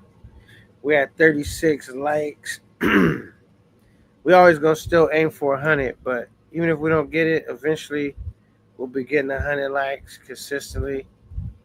Like I said, I'm on the speak it, believe it, receive it. That's how my mind works. Speak whatever it is you want into existence. You know what I'm saying? Lester Wallace says, "What up, K9? What up, Lester Wallace? What's good? How life treating you, brother? What's good? What's good? What's good?" Yeah. So, like I said, man, y'all stay tuned because I got so much content to go through, unpack, see how I want to release it. I got certain lives I want to do based upon certain content I got, um, and unpack those. I didn't get a chance to unpack them because, like, literally, I was busy today. I was supposed to go to work today, but I had to go straighten my daughter out real quick. She's good to go. Her car's up and running. You know what I'm saying? She had been down for like a week. It was messing up for like a week while I was still out there, but she didn't miss school and all that. So, I got out here last night. First thing in the morning, went on a mission to go get the car fixed. Thank God it was only a battery. It was like a $300 situation total to get situated. Cause this is what I did. I changed their battery, but then I also her car was just sitting like for a little bit. So I went and washed it, took it to the car wash, drove it through. That was like $10. Her car was like on a quarter tank of gas. I filled it up. That was like another 50 or so dollars. What else did I do? I forgot, but between doing all of that and the battery and shit, the shit basically ran up to like $300. And her tires, they wasn't low like on flats, but you know how the computers say it'll have like that little orange light on indicating, and you check what it is. Two of the tires needed a little bit of air in them, so I just put air in all four, got them back matched up there. Because you want to have the air at the right level because that's how you get the best gas mileage too. Um, so I did that for her, and basically got her all the way straight. So she good. Um, yeah, the battery came with a 3-year warranty plan. Cause I got the they had two batteries. One was a little cheaper and one was more. I got the one that was more, and I don't know if that made a difference, but I just did not want to have to fuck with no battery no time soon again. But the battery was a small problem basically, because it could have been a whole bunch of extra dumb shit. That's why I was like, that car too new to be fucking up. What's wrong with it? And she put I bought her the charger pack. Thank God I got her that because she was able to. But then she kept trying to drive it, but the battery was like dead, like done. So, but she good to go now. Um, my opinion don't count. What's good? My opinion don't count. Salute, man. And I met you out in Thailand. We did a interview that was dope, man. So that was great meeting you. He said, "Thanks for the interview, brother. Anytime, man. Anytime. Cool, brother. I met. And if you want, you could drop the link to your channel too, brother. Um, in the thing before I wrap it up, man. Y'all can go check them out. Cool, brother. I met in Thailand. You know what I'm saying? But you could drop the link to your channel in the chat." He say, "Bay, go." He said, "Salute, K9. How was your return flight?" It was smooth, man. I showed a picture where I had the whole seats is 3 seats, right, to a row. I was the only person in that row, so I was laying down like a bed. I was laying all the way down. Um, so it was like I was flying in first class ish, cause I was in first class you can lay down it's like a lazy boy, like you can basically lay down with three people with nobody in that row at all, just me. I was able to lay all the way down like it was a bed, and I had three different pillows to try to help comfort my situation. My little blanket. I put the little earpieces on. I was just listening to the TV, not even really watching it until I just fell asleep. But one thing I will say is do not leave. I should have had one earpiece on because I had like the earmuff ears. Man, I had that shit on like the entire flight damn near. And then when we was about to land, my ears was like compressed with air or something. They was so sore. But once we landed, they started like decompressing or something. But all my ears was jacked up. I said, "Oh, I shouldn't have had both of those things on my ear like that. Fuck me up, bro." Pen name says, "Tell her to get AAA roadside. They charge. They change the battery for you." Okay. AAA. I got State Farm, but you could get a AAA extra 200, even if that's not your insurance. Even if you don't have insurance through them, right? You can still get AAA with 3-year warranty. Okay. Salute, pen name. Casa Travels with the $5 super chat. Thank you so much, bro. He said, "K9, I was sad as shit on the plane coming home from Thailand. How was you on the plane?" Man, I wasn't sad on the plane ride. I was sad when I was still in Thailand and I was packing my shit to go. When I was packing up my stuff, I ain't gonna lie, I was in the room dolo. I shedded a quick little tear. It was weird. Like I'm like, why my eyes watering like that? Why I feel choked up? The homie called me. I was all choked up and shit on the phone a little bit. Like, damn. I wasn't like sobbing, but I was a little choked. Like, damn. Fuck. I can't believe this is over. And, back to the hustle and bustle and the preservative food with preservatives all in it, and you know, everybody in the states with an attitude and stepping over everyone to get to the top, and just rude and in a rush. I'm gonna miss Thailand, bro. I was choked up, man. The friends that I made out there, and the things that kind of tested our friendship. Because it was some things that happened out on that trip that you know how I how I played a situation could have been the difference between me and some of them people being friends and not being friends. Like but I felt I handled the shit in a mature manner, and I did the right thing. You know what I'm saying? And I stand by the decisions I made while I was out there, and I maintained those friendships. So it was dope, man. And everybody I met out there was super cool, man. From Ben to you to it was just too many people to name. Pop, fucking Mac, my other guy that's with us. We went bowling. Who else? Keys. I'm trying to remember how you said his name. Vernon. I know I'm saying his name wrong, but it was his birthday. Kicked it with him. It was dumb lit. We was all up in there. Um, Shit, it was another dude I met too. I'll recognize him if I see his name in the chat. Met I met him in the club. He knew who I was. He was like, "What up, K9?" Woo woo. I invited him to our table, but our table was too crowded. Where it was placed at, it was just. But he ended up finding another table. I ended up bumping back into him, went and chilled. He had a little baddie. I had a little. It was some baddies at the table with him. I went and snatched one of them up. We was over there dancing. He went and caught me a drink. We was kicking it. We was partying. It was just dumb lit. Everybody from Ben to what I'm saying, the everybody that I ran into, man, it was just good vibes. Cast of Travels, it was just fucking great, bro. It was like I was I ain't gonna lie. I was like, this was the first time I left like, cause I didn't feel like that when I left the DR. I was just left. I'm like, that was lit.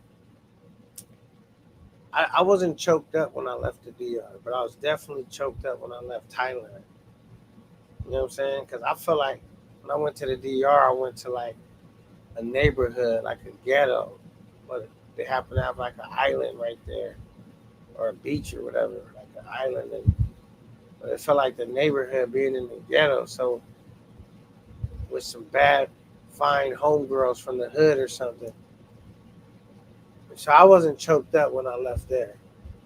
But when I left Thailand, I was definitely choked up. Like, fuck, I couldn't live in Thailand, bro.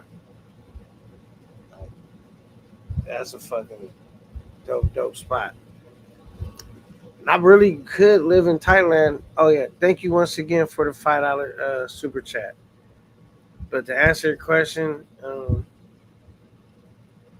my plane ride was straight, but I was choked up before I got on the plane. By the time I got on the plane, I was, you know, once I got to the airport, I wasn't choked up because to me, going to the airport is a stressful process. Like you're trying to make sure this, that, get here. Okay, where do I go? I need to go here. It's confusing a little bit. So I'm just kind of focused. I want to make sure I don't miss my flight. Everything's good. Going to the airport, TSA, it's kind of stressful to me and it's confusing. It can be confusing. So I wasn't had those thoughts about, oh man, I'm leaving Thailand. I was just focused trying to get to where I needed to go. But when the night before when I was packing, that's when I was really going through it, bro. Where I was like, damn, you know what I'm saying? And the homies was talking about going out that night. I was like, hell no, cause I said I don't want to fuck around and miss my flight. Cause now I'm having fun again. I need to be responsible and just stay in. You know what I'm saying? Cause I'm getting now. I'm gonna be drinking out, partying. I'm gonna be struggling at the airport. I gotta accept that it's time to go. You know what I'm saying? Like I didn't want to be in denial about the shit. Like, my stay is up. But I was definitely having regrets about booking that stupid DR trip, bro. Because if I didn't do that, I could have stayed in Thailand for a month. Like, cause I could have even if I could have just even extended my trip, bro. Like, fuck. But I fucked around and spent all that money. Damn, I fucked up, bro. I played that wrong. I didn't know Thailand would be lit like that. They're the hater and him crying out loud. Right. He said, "Are you gonna start giving Popeyes reviews like Razor? What is? I don't know what that is. What is a Popeyes review? I don't get what that is." He said, "Are you gonna start giving Popeye reviews like Razor?" Question. I don't even know what that is. He's giving Popeye reviews. What does he go to Popeye's Chicken? Like I don't even get it. I never seen him do that. Maybe he started doing it recently, and I haven't been watching Razor's show recently because I've been on my trip. So I don't really watch YouTubers when I'm on a trip. But so I haven't seen his show since I've been on the trip or got back. So I don't know if he's doing that. I don't know what that is. I don't know what you mean by that. I might not understand what you're asking me. He says you prepaid for DR question. Yeah, I bought because I normally buy my flights like months in advance. So I had bought my plane ticket, bro, like what 6 months in advance or something like that. Um, and I had bought a non-refundable ticket, and I tried to get them to refund the money, and they or let me change, you know, change it to where I could get a flight credit, and they wouldn't even give me a flight credit, bro. So it was just like I was out of the money, bro. I couldn't. There's nothing I could do about it. Yeah. Melissa says Razor turned to good reviews. Wait, oh, Razor turned to food reviews. Oh, is that right? I do food reviews when I'm out the country. You see, I was eating my food and I was showing the food I was eating and stuff like that. But do I just do like food reviews like in the states? Um, I don't really do that. But I did say when I was out the country, like I would like to travel and do food reviews. I've said that on this trip, right? What I meant by that, cause like when you're doing like different culture foods, and there wouldn't be no Popeye's chicken. I'm talking about their food, whatever their culture type food, and like basically like on some Anthony Bourdain type shit. Like I wouldn't mind having my channel like that, where I do bomb ass food reviews out the country, or you know what I'm saying, different spots like that. That's what I was saying when I was on my trip, like. Cause I do like do food reviews when I'm out the country, but I don't do that when I'm in the States though. You know what I'm saying? Because I like to order all different food that I normally never ate in the States and show you guys and if it's good and how much it costs, what's the menu, you know what I'm saying? Shit like that. But so I definitely, if I could create a lane for doing that, like Anthony Bourdain had, I would definitely do that. But yeah. Okay. She said, bacon fried rice looks good. Yeah, that surprisingly was good. I was like, I seen because I could I started to order that pineapple one that I ate with the ocean view right there, or the beach view, whatever, the island view with the water and the boats. Cause I ordered that already and it was good, but I was like, I want to try something else. Like I hate eating the same thing twice. You know what I'm saying? I only ate the same thing really twice, 2 times. Cause I ate at the Indian food spot twice, and it wasn't even the same location. And then I ate at Culture twice. But any other time, I always got something totally different all the time. You know what I'm saying? different spot, or even if it was fried rice, a different type of fried rice. I was just trying different stuff, you know what I'm saying? So yeah, the bacon fried rice was definitely fire, Melissa. He said, "Did you check on Ben since you left him with the wolves?" I actually spoke to Ben. He called me early this morning. He spoke to because he had to catch his flight, and he had some questions and stuff. So I spoke to Ben this morning. So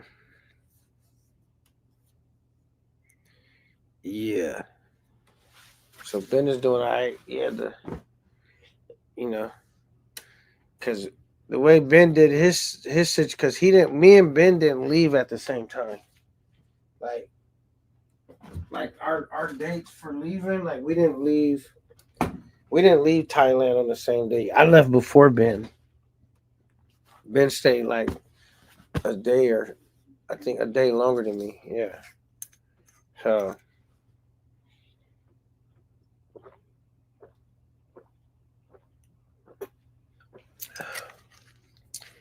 but yeah, Ben had a good time. Ben was really kind of off doing his own thing a lot of the times. You know what I mean?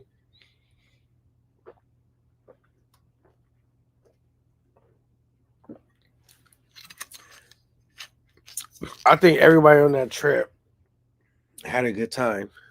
You heard what Pop said. He left to India, and he said, "I'm jealous, man. Like a part of him wish he was still in Thailand when he was in India. You know what I'm saying? Because he already knew Thailand was lit, but Pop had to fulfill his destiny and his journey. You know what I'm saying? And his destiny and journey was like, to get more countries underneath his belt. You know what I'm saying? So that was his destiny. That was his journey. But he already knew Thailand was like hit. Like Keith left with Pop. He said Keith was like he was in such a rush to get back to Thailand. You know what I'm saying? But one thing I respect about Pop is he had this dream or this thing he wanted to do, and no matter how it turns out, you know what I'm saying? At least you can say you did it. You know what it's about. You know if you like it or not, because you don't know unless you try, right? So he went, he tried, and now you know what I'm saying. And instead of thinking in his mind what it would be like, he knows now. You know what I'm saying? So I gotta respect it. And Powell's the type of dude he ain't need nobody to go hold his hand and gotta be with the nigga. And he went out, and he doing his own thing. You know what I'm saying? So shout out to Powell, man. Dale the hater said, "Tell us why Keys want to wait. Tell us why Keys want to go back so bad." Cause he didn't like India when him and Pop went there. He didn't like it. He already in his mind knew it was a good chance he wasn't gonna like it. He did it because he told Pop he would, and that was a him and Pop you know journey to just check it out. Keith was a man of his word and followed through with it, but he didn't like it. He didn't enjoy being out there. You know what I'm saying? So that's why he was in a rush to get back to Thailand because he didn't like India. You know what I'm saying? But he gave it a try, so I give him that. But he didn't like it. Yeah, so that's why he was in a rush to get back. And, just say you already at a place where everything is good. The food's good, the music good, it's fun, it's a bunch of shit to do. Everything is set up the way you want it to be set up. And then you leave and go somewhere and it's just like you don't like it, you're gonna be like, and you in a position to come back, which you was supposed to come back anyway, but now it's just like I'm definitely out of here. I got to go. I don't think Pop really liked India either. You know what I mean? But I think Pop's looking forward to like Pakistan. See how that's gonna go. I don't think Pop really liked India like that too. But I think only difference was for Pop is a little different. Why he probably liked it more than Keith because India has a lot of type of good food that Pop can eat. Y'all know Pop has a very strict diet. In India, they have a lot of food that can go for like vegans and stuff. You know what I mean? So for Pop is a gym when it comes to like food. You know what I'm saying? I don't know how Pop does that strict diet like that, but salute to him, bro. He has a really strict diet. It's crazy that he's able to maintain that, but salute to him. I mean, it's for good reasons, though. You know what I'm saying? PBE says Pop was in India long as hell. I think he's in Pakistan next. Um, yeah, that's what he said. He's going to Pakistan next. And yeah, I'm wondering why he's not going live. I think he should be clear now to go live. I don't know. Let's see what's going on. He might just be getting a lot of filming and footage though. Um, Washington Lewis says PPE Pop gonna mess around and get put on the terrorist list. Ah, worse than that. I'm like, fuck, getting put on the terrorist list. It's like, nigga, you don't want the terrorists to get a hold of your ass. Like I wouldn't feel as tough as I feel as I am. I don't think I'm that tough where I would go to fucking Pakistan, bro. Fuck no. Like I'm not going nowhere where people fucking hate Americans, bro. Hell no. Like I wouldn't want to do that. I mean, India would have been different. I would have did India before I would have did Pakistan. Fuck no. I'm not going out there. Hell no. I would feel like that's too dangerous of a trip.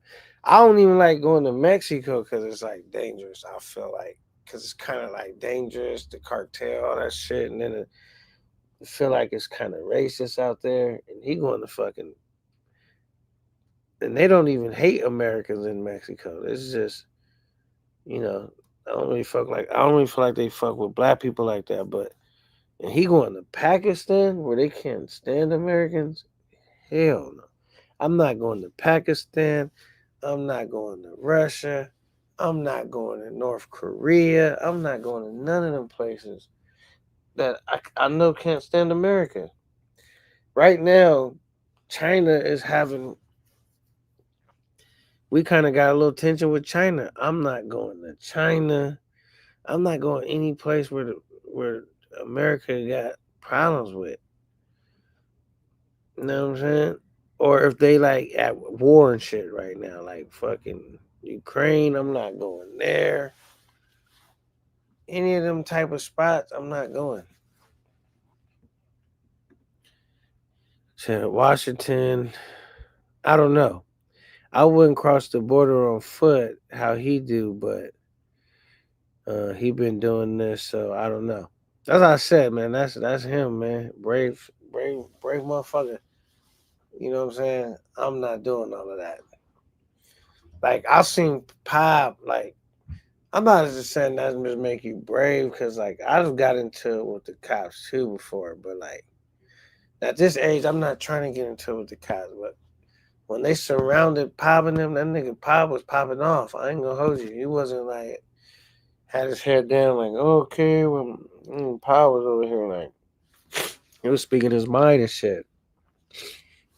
And I'm thinking like, yeah.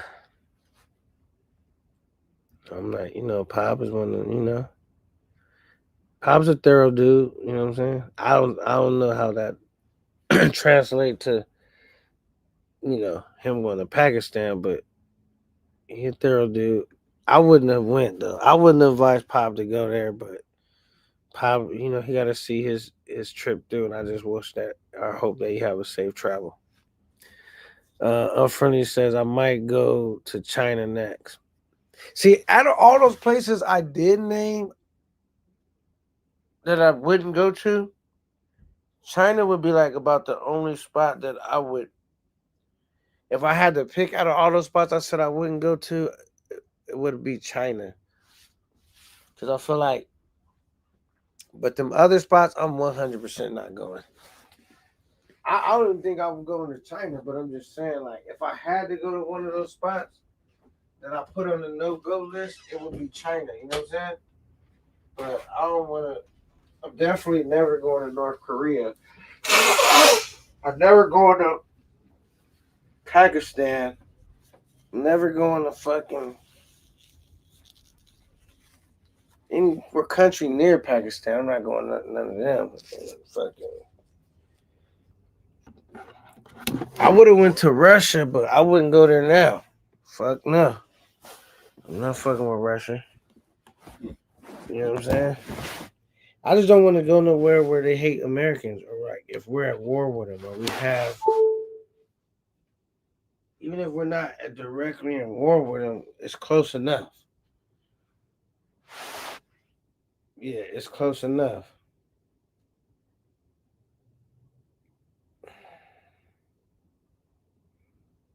Let me see. Yeah, so if it's like we close to war, that's good enough to where I'm like, I'm good. I'm good on that. Because you seen what happened with that WNBA player? I know she had the little weed pen or whatever she had. But bro, they was really trying to do her in. And the only reason she got back, not because she was American, because she was a fucking famous, like, bro, that would have just been a regular American. They would still be stuck over there in one of them fucking prison camps. Fuck all that, bro. I ain't trying to go through all that. And then they could give you a lot of time over some stupid shit like that. I mean, the States, it's not like any better. They could give you a lot of time out here too, but like, I don't know, man. I'm cool on that. I'm good on that. So, if y'all expecting your boy K9 to travel to 22 countries, I already could tell you that's not gonna happen. I'm leaving all that up to Pop. Pop is gonna be, that's his lane. Shout out to Pop, man. He got a lane. He got a lane that I'm not gonna enter. I'm just gonna watch it and cheer him on. You know what I'm saying? But y'all just say K9, you scary and all that. I'm like, all right, cool. I just don't have no. I just don't have no interest on going somewhere where, like, not only that, I gotta worry about the government, the people. I gotta worry about too much shit. You know what I'm saying? Fuck all that. These niggas can just, they can just, I don't know. I don't want to think about bad shit that could happen. Not why he going, but I'm just saying. Y'all already know why I wouldn't go there. I would go to Amsterdam though. That's on my list to go too, but it's last on the list. But I would go to Amsterdam, go to, like, you know what I'm saying? I would check that out. But that's I wouldn't go to Africa though. I'm not gonna hold you. I love the African people and all that, but I'm not going to Africa, Kenya, none of them African spots. Ethiopian. I'm not going to none of them African spots. I'm not gonna hold you. So I got about another what? It's been the two, so I got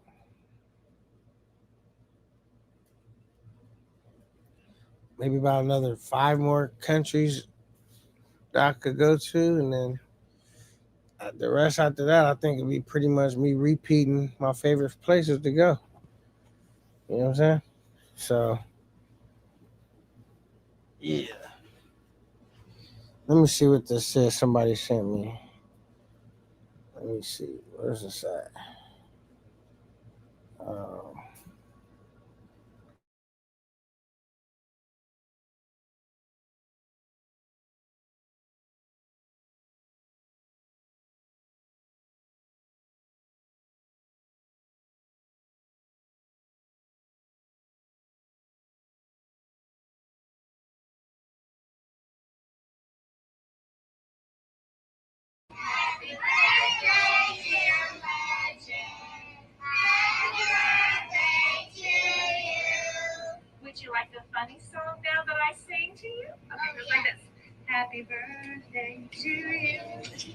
You live in the zoo. You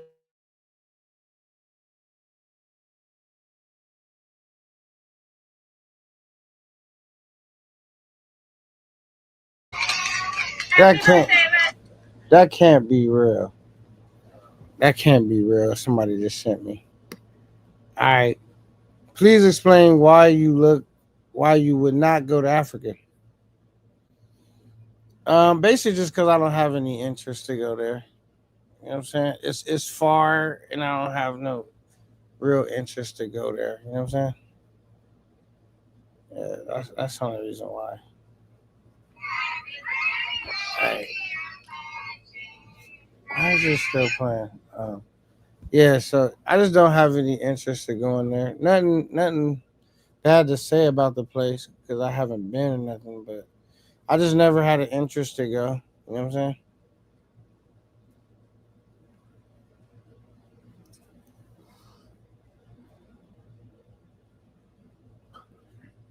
Like I pretty much kind of know all the spots I want to go to, but you never know because I didn't have no interest going to Thailand either, and I ended up going to Thailand second.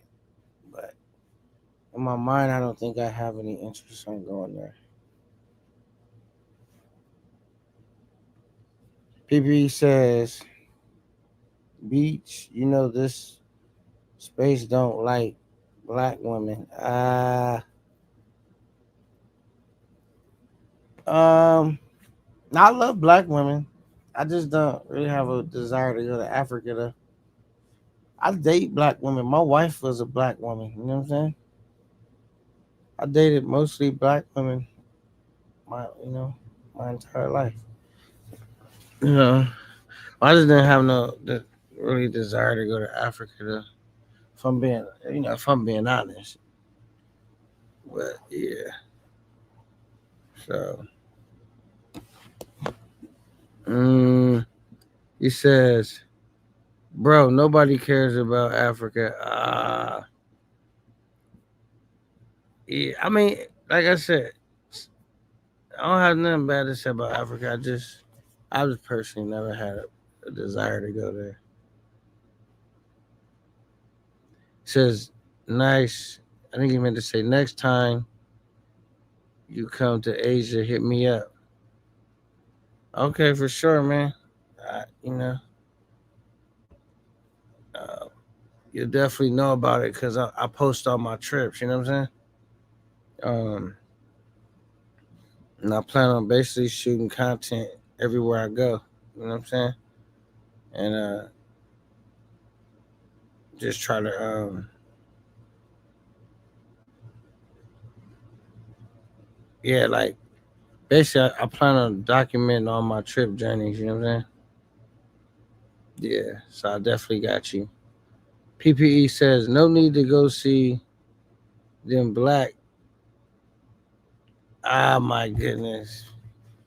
It's not that. It's just I didn't. I just never. Y'all not gonna get me to get on here and say nothing crazy. I just just me being honest. I just never had a desire to go. Like you know. But like I said, I never had a desire to go to Thailand, and I went. But I think that was just that. It was just lucky that I even went to Thailand. Like I don't even know how I ended up on a Thailand trip. You know what I'm saying?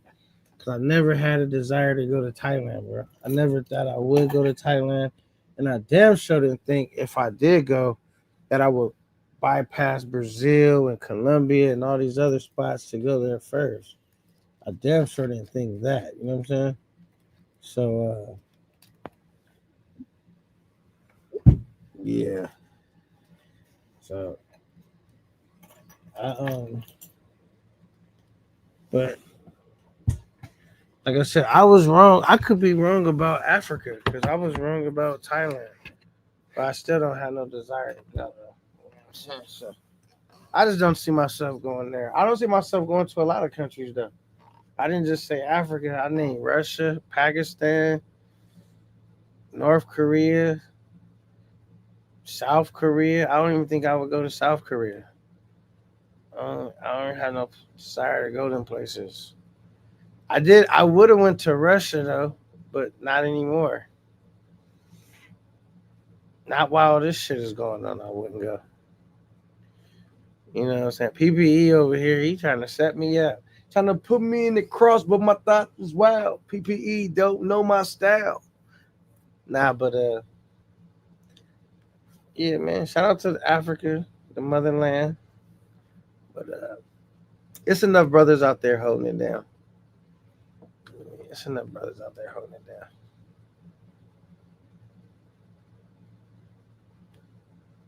But yeah, I just kind of feel like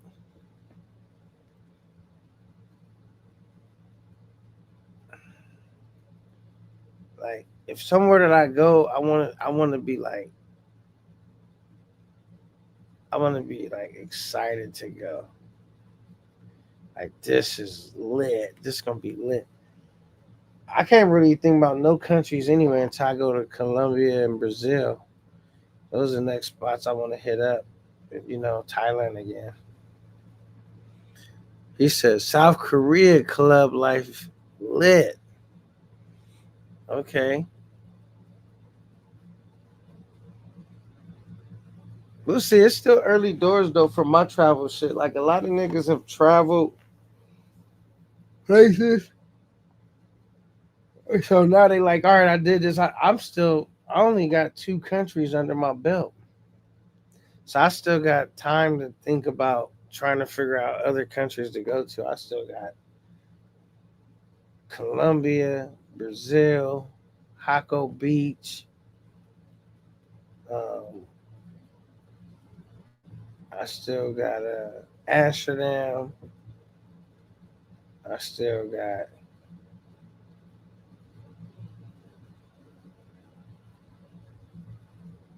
that's all I can think of right off the rip. But that's 4 more countries that I gotta. So I got time to think about all that. And I'm sure before I go to all them 4, I would have did some repeats too. You know what I'm saying? In the midst trying to get to those, like I would have went to Thailand again before I have made it to all 4 of those. So all P for P spots only. Mm, I guess you could say that, but I'm not saying just because it's P for P. I just think because where I think I'll find. I just think because I feel like those spots will be fun. Uh, I think I'll find like the basically what they like the women attractiveness level, just everything that I'm kind of like looking for. Like I would have went to Russia, and Russia's not like a P for P spot. But the only reason I won't go to Russia is because the United States got all that bullshit going on. But I would have took a trip to Russia. I think Russian women are attractive, but now that they got all this dumb shit going, and that's not, I haven't heard of that being P for P. But I just wouldn't go now because as long as they got all that shit going on with Ukraine and the United States is involved, I'm like fuck going there. You know what I'm saying? He said it's alright, bro. Sign Korea. I wouldn't go to Korea. I wouldn't go to any of them Korean spots because I know South Korea is safe because it's like you know allies with United States, but that shit too close to North Korea, and I'm like, fuck, man. Mm-hmm.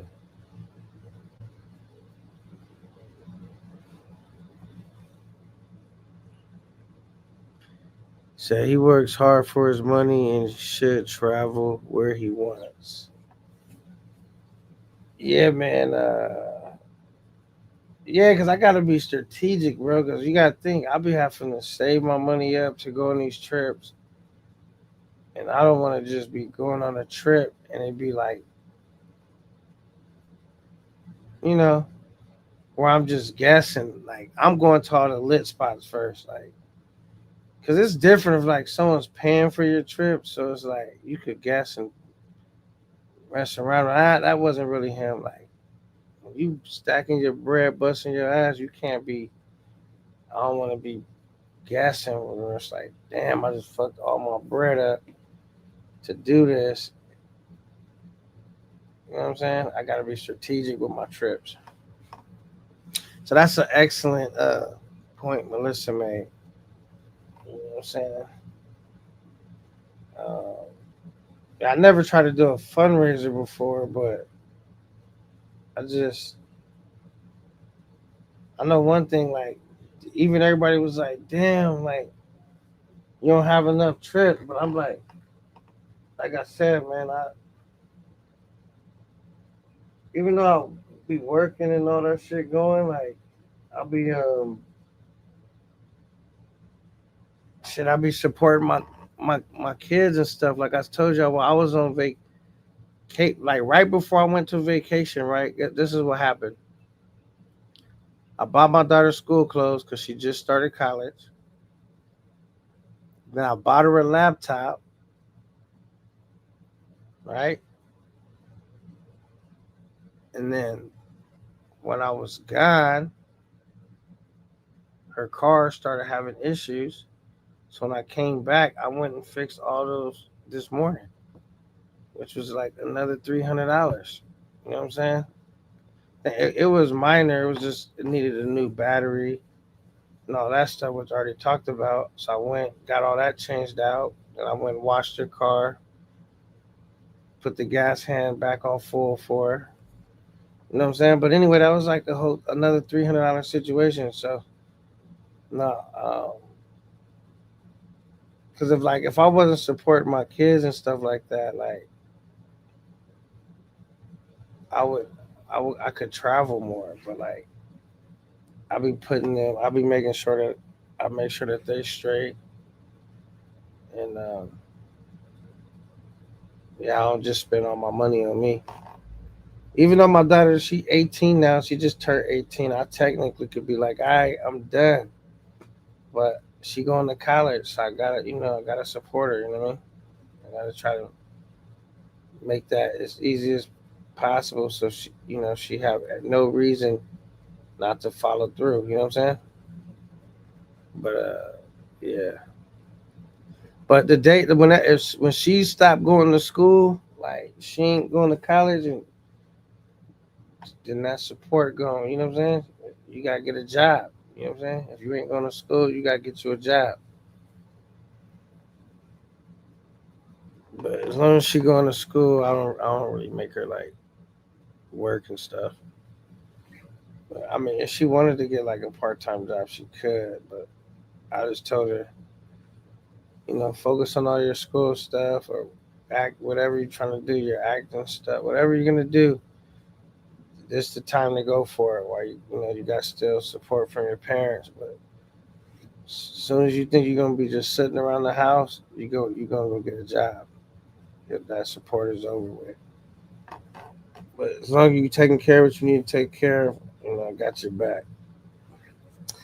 So that's what really why I haven't been on as many trips, bro. Like, because obviously I could afford to go on more trips, but like I said, I got daughters, and one of them transitioning to college right now. And not only did I pay for all that stuff, I bought her the vehicle she drives. She on my car insurance. I pay her car insurance every month. I pay her cell phone bill.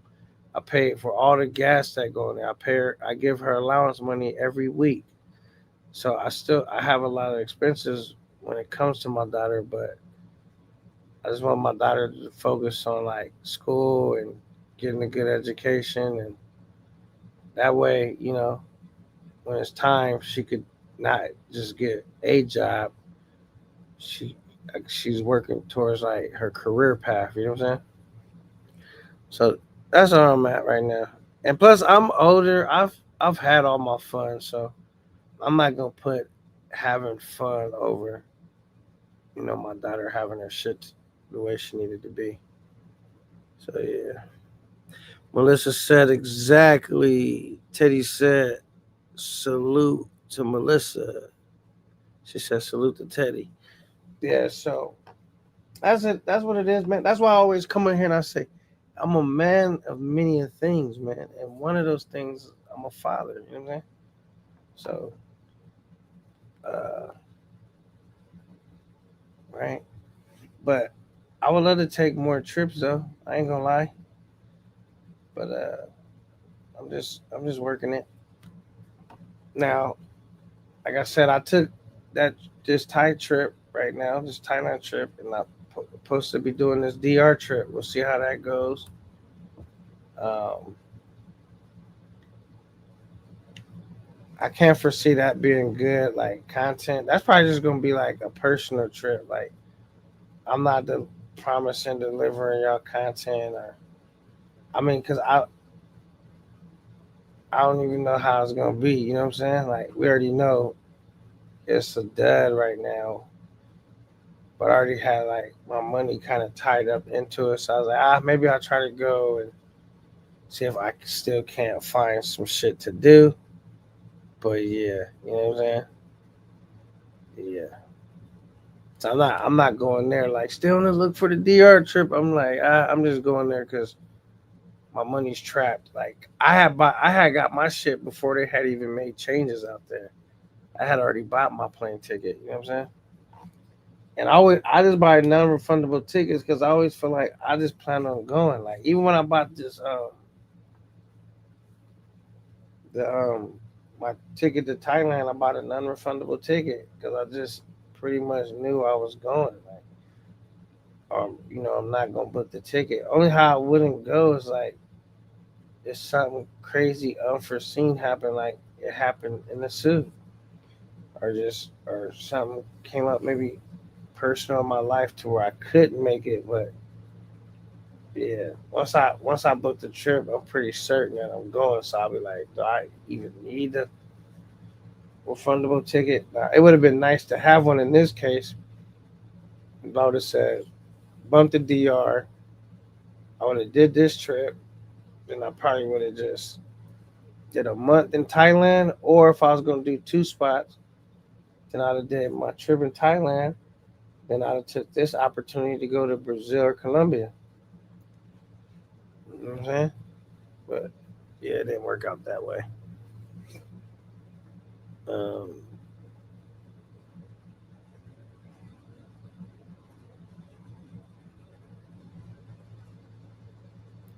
where's another dope spot?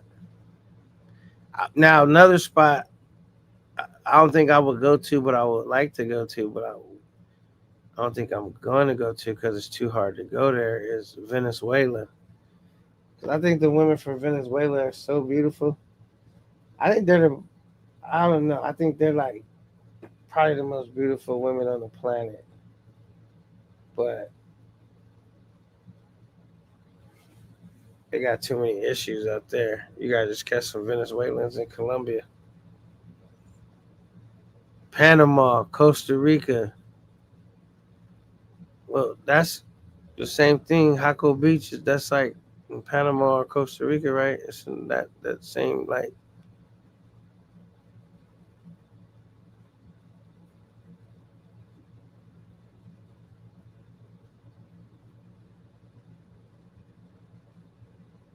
yeah. But let me see where we at on the lights, man. Let me see. Yeah, we've been doing good though. So we're looking like I have to check my show over here. Yeah, we're looking real good though. All right, we almost got 40 likes. Got 39 likes. But yeah, man, I appreciate y'all. I'm gonna probably get ready to wrap the live up just because I'm gonna start working on my going through my footage. You know what I mean? So I can kind of start trying to put like my review together, just seeing what I got. Belize. Now I would go to Belize if I was like in a relationship. Like those are spots where I go to like Belize or even Jamaica, like them spots. I would go to those spots, but I would have to be like with my girl, and we going there because those are like couple spots, in my opinion. Say, okay, now when you going back to Thailand? Hopefully soon, man. I know for sure it wouldn't be until next year because I can't. We already at the end of the year, and I already did my trip for this end of the year.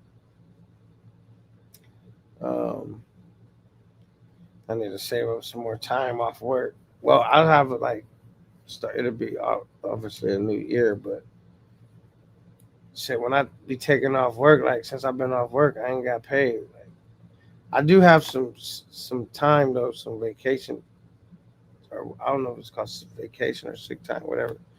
I'm about to cash in because my shit don't roll over. So I'm about to cash that shit in.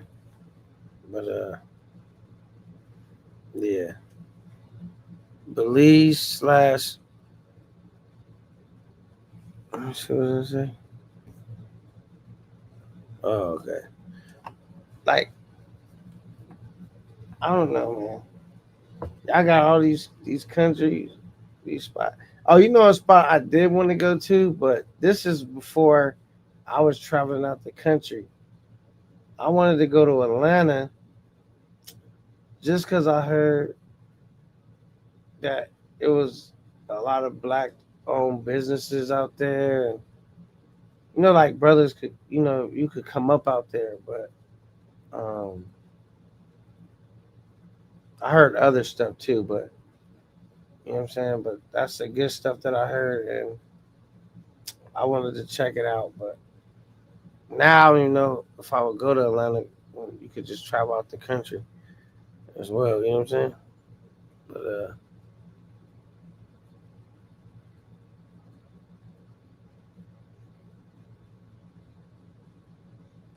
she said you're noticeably more relaxed. Thailand did you right. Back to work tomorrow. Yeah, man, it's back to work tomorrow. And but I'm not. Only thing I was actually ready to go back. Like, all right, cool. Only thing that's kind of causing me like, damn, is like they messed up my routes, and I gotta find like how this new situation is gonna be, and I know it's not gonna be any better. You know what I'm saying? And it's not gonna be like I don't know if it's gonna be like a set thing. Like I had a set thing. Like I already pretty much knew how my day was gonna go, this and that. I don't like when I go to work, like not knowing like what's it gonna be, and I don't like all that. I like knowing how my shit's gonna be. It's predictable. Like I can already in my head quantify what it's gonna be, but it's different now. So we're gonna see how it's gonna be. But I'm not really feeling it. But I can't really. We'll see, because he already warned me. Like, and he didn't sound like, oh yeah, we got something good, just as good though. And he was just, ah, fuck, I don't know what we're gonna do. That's what he said. Like, it didn't sound like reassuring. You know what I mean? So I was like, damn. But yeah, it didn't really sound reassuring to me. So I don't really know. Yeah, I don't really know what to say, y'all. So you heard about the man and woman ratio in ATL? I didn't really What it? Tell me about it. Only thing I heard was it's a lot of good opportunities like for um. It's just a lot of good. It's a lot of entrepreneurs out there. It's like opportunities kind of like that. And then I also heard that it's a lot of it's a lot of it's a lot of soft brothers out there, or like I don't know how do you say it, but like yeah, I heard about that. But the actual Men to women ratio. Nah, I didn't hear about that. You gotta let me know. I just heard like it's some good like money making opportunities out there, and it's a lot of dudes that be wearing like chokers and shit out there. You know what I'm saying? But that's what I heard about it. Um, but I never been there, and I don't actually know nothing about it. Actually, you know what I'm saying? Yeah. So yeah, man.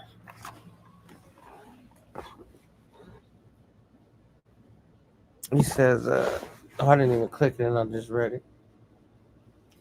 But yeah, that's basically what I heard about. You know, out there. You know what I'm saying? But anyway, man, I appreciate everybody staying tuned. Y'all make sure y'all catch these lives coming up because I'm about to go into the lab and start looking at some of my footage, seeing how I can't put it together, what I can't come up with, and how to I didn't just want to burn through my footage right away. I'm chopping it up, filling y'all in, and I wanted to go through my footage, seeing how I'm gonna start dropping shit. Basically, how I did with my Sasua shit. If I was around, for those I was around, I went on my shit. I waited a little bit because people gonna come back. They're gonna start dropping their shit.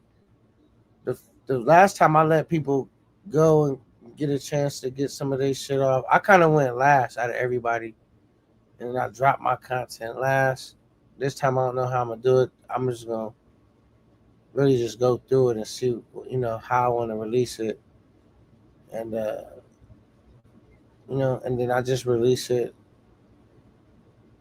over time, and then boom, and